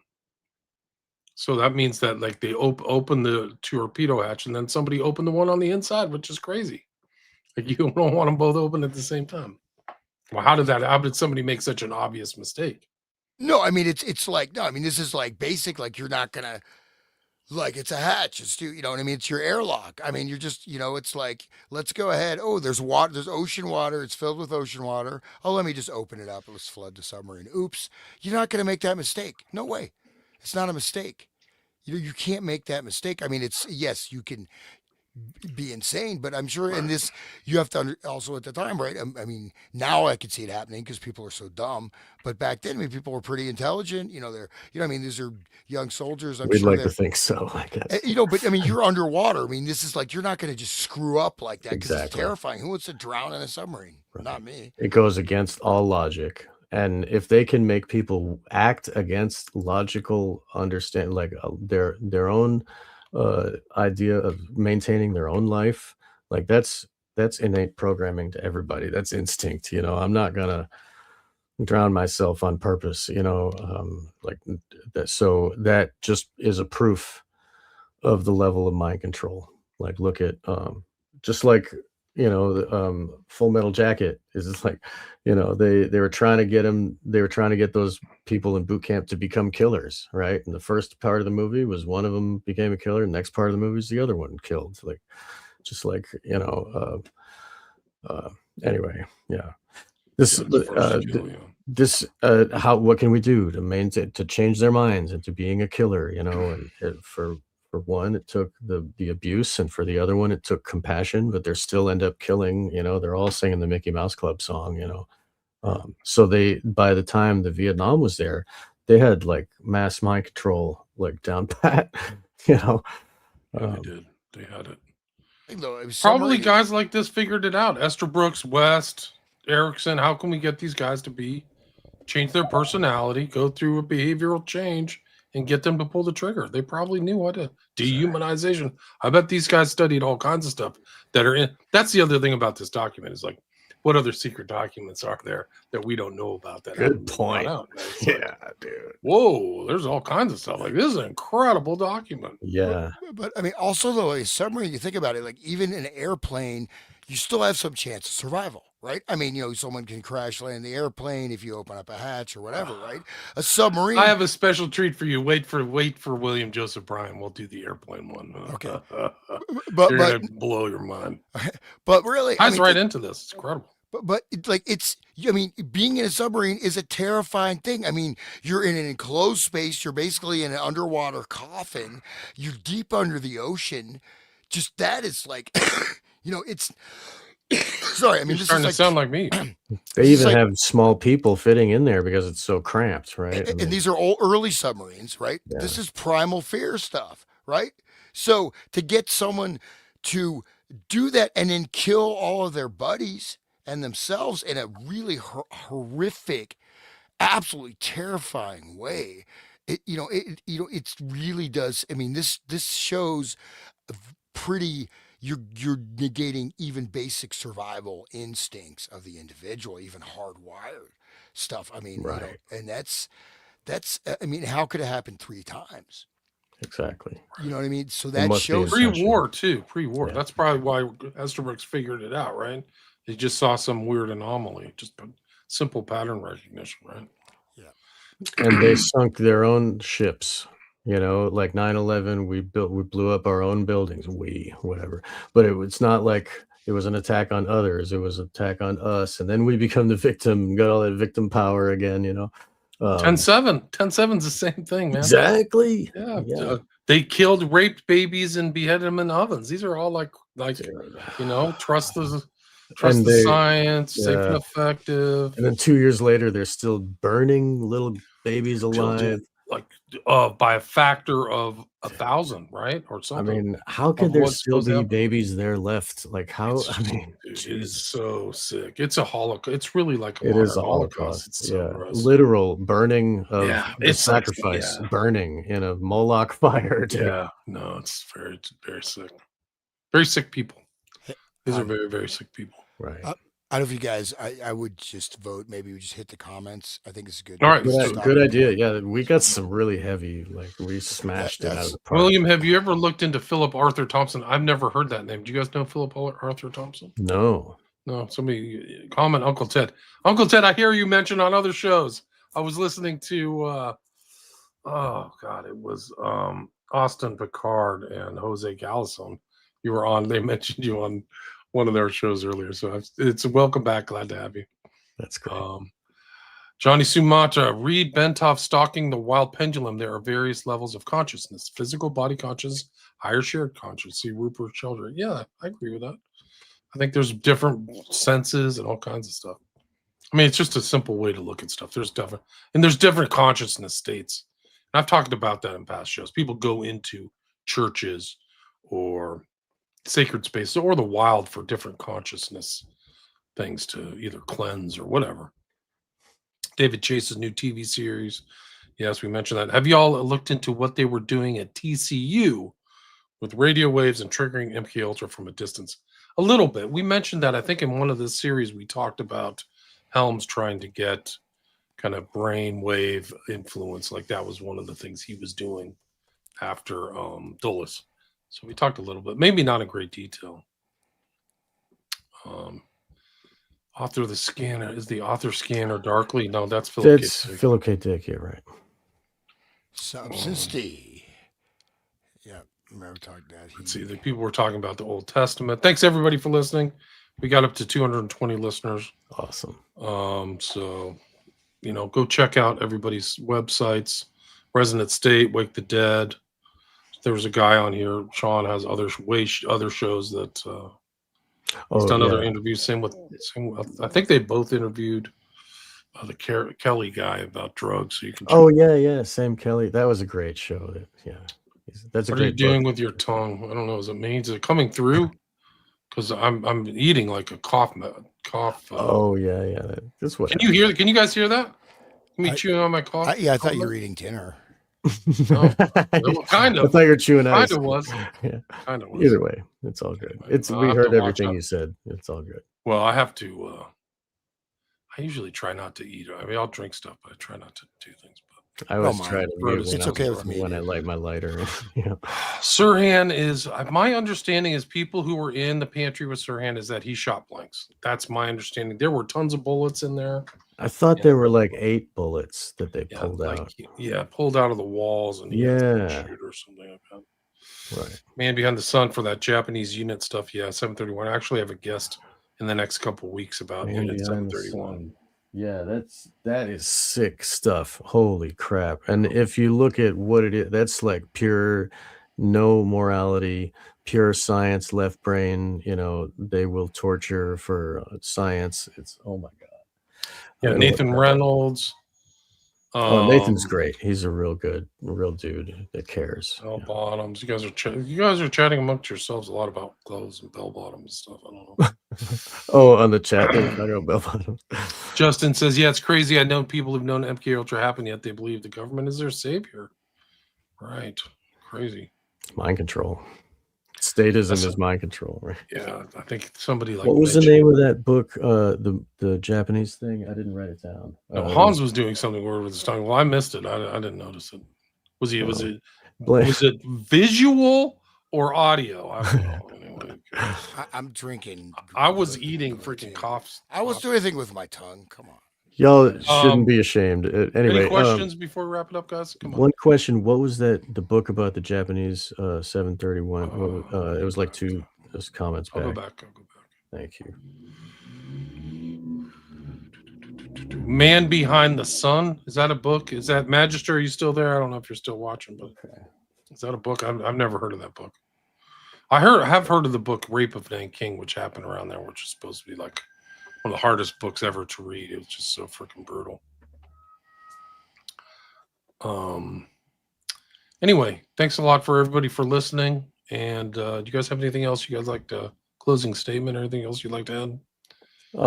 Just everybody should visit WilliamRamseyInvestigates.com. And okay. Y'all doing a massive service. Eat as many lozenges as you want. Thank you. I appreciate it. I put down. I have the wrappers to as a testament. I put down at least 10. Don't let them get to you, William. I don't. I've been called everything, guys. That's you great. can do whatever. I have Yeah. skin that's like I always think of Andrew Jackson. They call him Old Hickory. Oh yeah. I'm skin. I don't care. Well, no, really, what we are doing a great service, and the fact that you're bringing it to our podcast, I'm so thankful that you're sharing this with Wake the Dead's audience. This is like really phenomenal, like just integral, and it's connecting everything, and it really means so much. Thank you. Yeah, thank you. Thanks for partaking. Thanks for being part of it. I think they're all important. 13 episodes, and it kind of lays it out. Like this is like they are laying it out. These are like the guys people talk about Jolly West or these guys are way before that. They're way more sinister in a weird because they're like the pre-intellects before West. And Esther Brooks has got his hand in a lot of different pots. He's like investigating New Age and Cyborg and like one of these early extra ESP people, and he's with the military. One of the things is like you got to get away. And he's a Templar, Mason, whatever. Yeah, exactly. That's the point. It's really important to see the broader angle, broader tapestry of our huge police, huge state, because it's not just the CIA. This guy's communicating with the FBI in great detail, and also with the military, which you'll see later on. He's already connected, I think, with naval intelligence, but I think that it'll be even more stuff as we get along. We still got a ways to go, but I mean, I think that this is like even more important. I was looking through, I bought a new book on mind control. I saw this guy on Joe Rogan. I haven't listened to it yet, but I bought this book, and they don't mention this document at all. Yeah, they don't mention this. They don't mention this document at all. This guy's it just shows like an academic. I don't want to say mean things about him, but I think he's an academic at University of Texas, but just Operation Mind Control, Project Mind Control seems a little familiar. Yeah, very similar. Yeah, really. Book, right? It's kind of derivative. If you know the work of Hank Albarelli, it reads. It's like a mix of Albarelli's work and Kinzer's work. So it's kind of like I wouldn't call it like original. So But one thing just to keep in mind though too is that what Estabrook is talking about in his big, warm, thoughtful, tender-hearted hug to humanity, right, is that as Marshall McLuhan said in the late 40s, he said basically the media has become an extension of the human nervous system, right? Yeah. So our nervous systems are now externalized into the media, so we can't even differentiate between what we're receiving from the media and our own internal experience. But what he's saying is that basically, and so this stuff was all new, right? We're just starting kind of the technological era by the 30s. I mean, it's much more, but it started in maybe 20s, maybe a little bit earlier, but it's really becoming a mass phenomena. He's saying human beings can't adjust to it. And so we basically got to kill most of the human beings because the unfit are reproducing. And so, I mean, obviously the level of nervous system stimulation we have now is like, millions of times higher than it was in the 30s, right? But this guy is saying like, well, human beings are basically slated for throw them in the scrap heap, or most of them, and we just can't let these subhuman morons reproduce. But also we can't, he's saying technically, there may be some truth in this, is that human beings really were not designed to live in this externalized media bombardment. And this is one of the issues they're having with, like, say, Neuralink or other types of things where they're trying to, upload consciousness or do the brain computer interface. Our brains, it's absolutely antagonistic to the human being. And they're trying to change children so they can actually be plugged into this system Right. The because it is autism. absolutely unnatural. But yeah, and then so this, and look, I mean, we can just look at autism rates. I mean, there you Right. go. And then, if you it's go all back, intentional, guys. It's really one of the Exactly. darkest things. and just that, like the Bateson thing, you're talking about, that the disease, right, in Malaysia or whatever, right, that creates, and people will literally Right. do things with, they see someone do something, whatever it is, they'll do it. So, and it's all this other stuff. They looking for biological agents that cause that. One of them being what I think they mentioned, insulin. Or it's stuff like that. So I'm Right. saying that some of this stuff, the MK Ultra, it looks like all they were doing is most of the work looks like it was done. A lot of all the foundational work appears to have been pretty much dialed in long before MK Ultra even started. Because imagine, we're not even in the wartime. What can you do in the wartime? Just go to town, man. Yeah. You're already Right. sinking submarines, in the pre-war. What are we gonna do when the war starts? And again, Don't remember scopolamine or sodium amytal too. They're juicing people from this article. Right. We did scopolamine at page 110. Yeah, and so that last thing is that Man Finds Tape movie, which anybody, it gets I pretty tried dumb. watching it, dude. The second half It was just so dumb. I retarded. stopped. You I had just to turn it stop. off. But what's interesting is that the preacher guy is actually saying very intelligent things, right? Of course, he turns out the evil person. But what I thought was compelling about the beginning is where it shows what it is actually like, right? When people are being chloroformed and hypnotized, they don't remember. When you have a mass hypnotic trigger, you just blank out, you go, right? And of course, when you're blanking out like that, you don't even know you're blanking out, right? So Right. that's what the first half of that movie gave a real sense of what this would be like, in a certain way, like what kind of society we're living in. But like, it's hard to think when you're being hypnotized. You go to your career counselor, Estabrook's your career counselor. I want to be a mechanic. Well, no, you're gonna be a program to kill assassin. Yeah, in 3 months, I'm going to have you shooting people You're from gonna a be- tower. Yeah, you're gonna Tower be at in the the Navy. University of Texas. Right. You're gonna be on this one boat pulling switch A, right? Yeah, exactly. Your name will be Johnny Walker. And yeah. But that Gerald, show, like when they watched the show, when they were watching footage of everybody going to sleep, then they fell asleep again because the screen was re-triggering what happened the first time. That show is really, that movie. Just watch the first half. The second half is dumb, but yeah, that movie. Second half is god awful. Yeah, But I think no, it's retarded. I mean, it's just they destroyed the movie, right? Right. It's no point why. But I It think was a that's good almost thing in the it's beginning. deliberate. It was a good, like, a vehicle for those ideas of the hypnosis and the whole idea of mass hypnosis and what you're saying there. It's a good vehicle for those ideas. Yeah, Gerald, yeah. Gerald Hall says, what was that speech that Dulce gave at Yale or some college where he explained the MK Ultra research was made for collective effects, not individual. It's called his brain warfare speech, and it was given in Virginia a week before they rubber stamped MK Ultra. You can read about it. You can find it online. I actually read it into my podcast. You can just type in brain warfare on your favorite thing, because I read the whole thing. But he says collective and individual things. So God bless you, William, for knowing. yeah, God all bless that you guys. stuff. Thank you. Anybody else? Any other comments? Any other questions out there? Let's see. There's a better way to get the best study. What movie? I think Man in the. Oh, what was the name of that movie you guys were talking about? Man finds tape.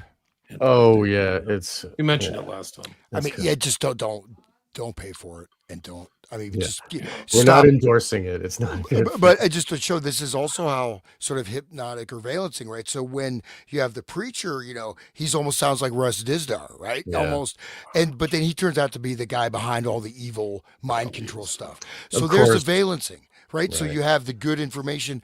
Oh, okay, yeah. Okay, I'm getting. Okay. I'm All right, getting guys. scolded, Peace. so. Thanks for listening, everybody. Until next time. We still have a ways to go.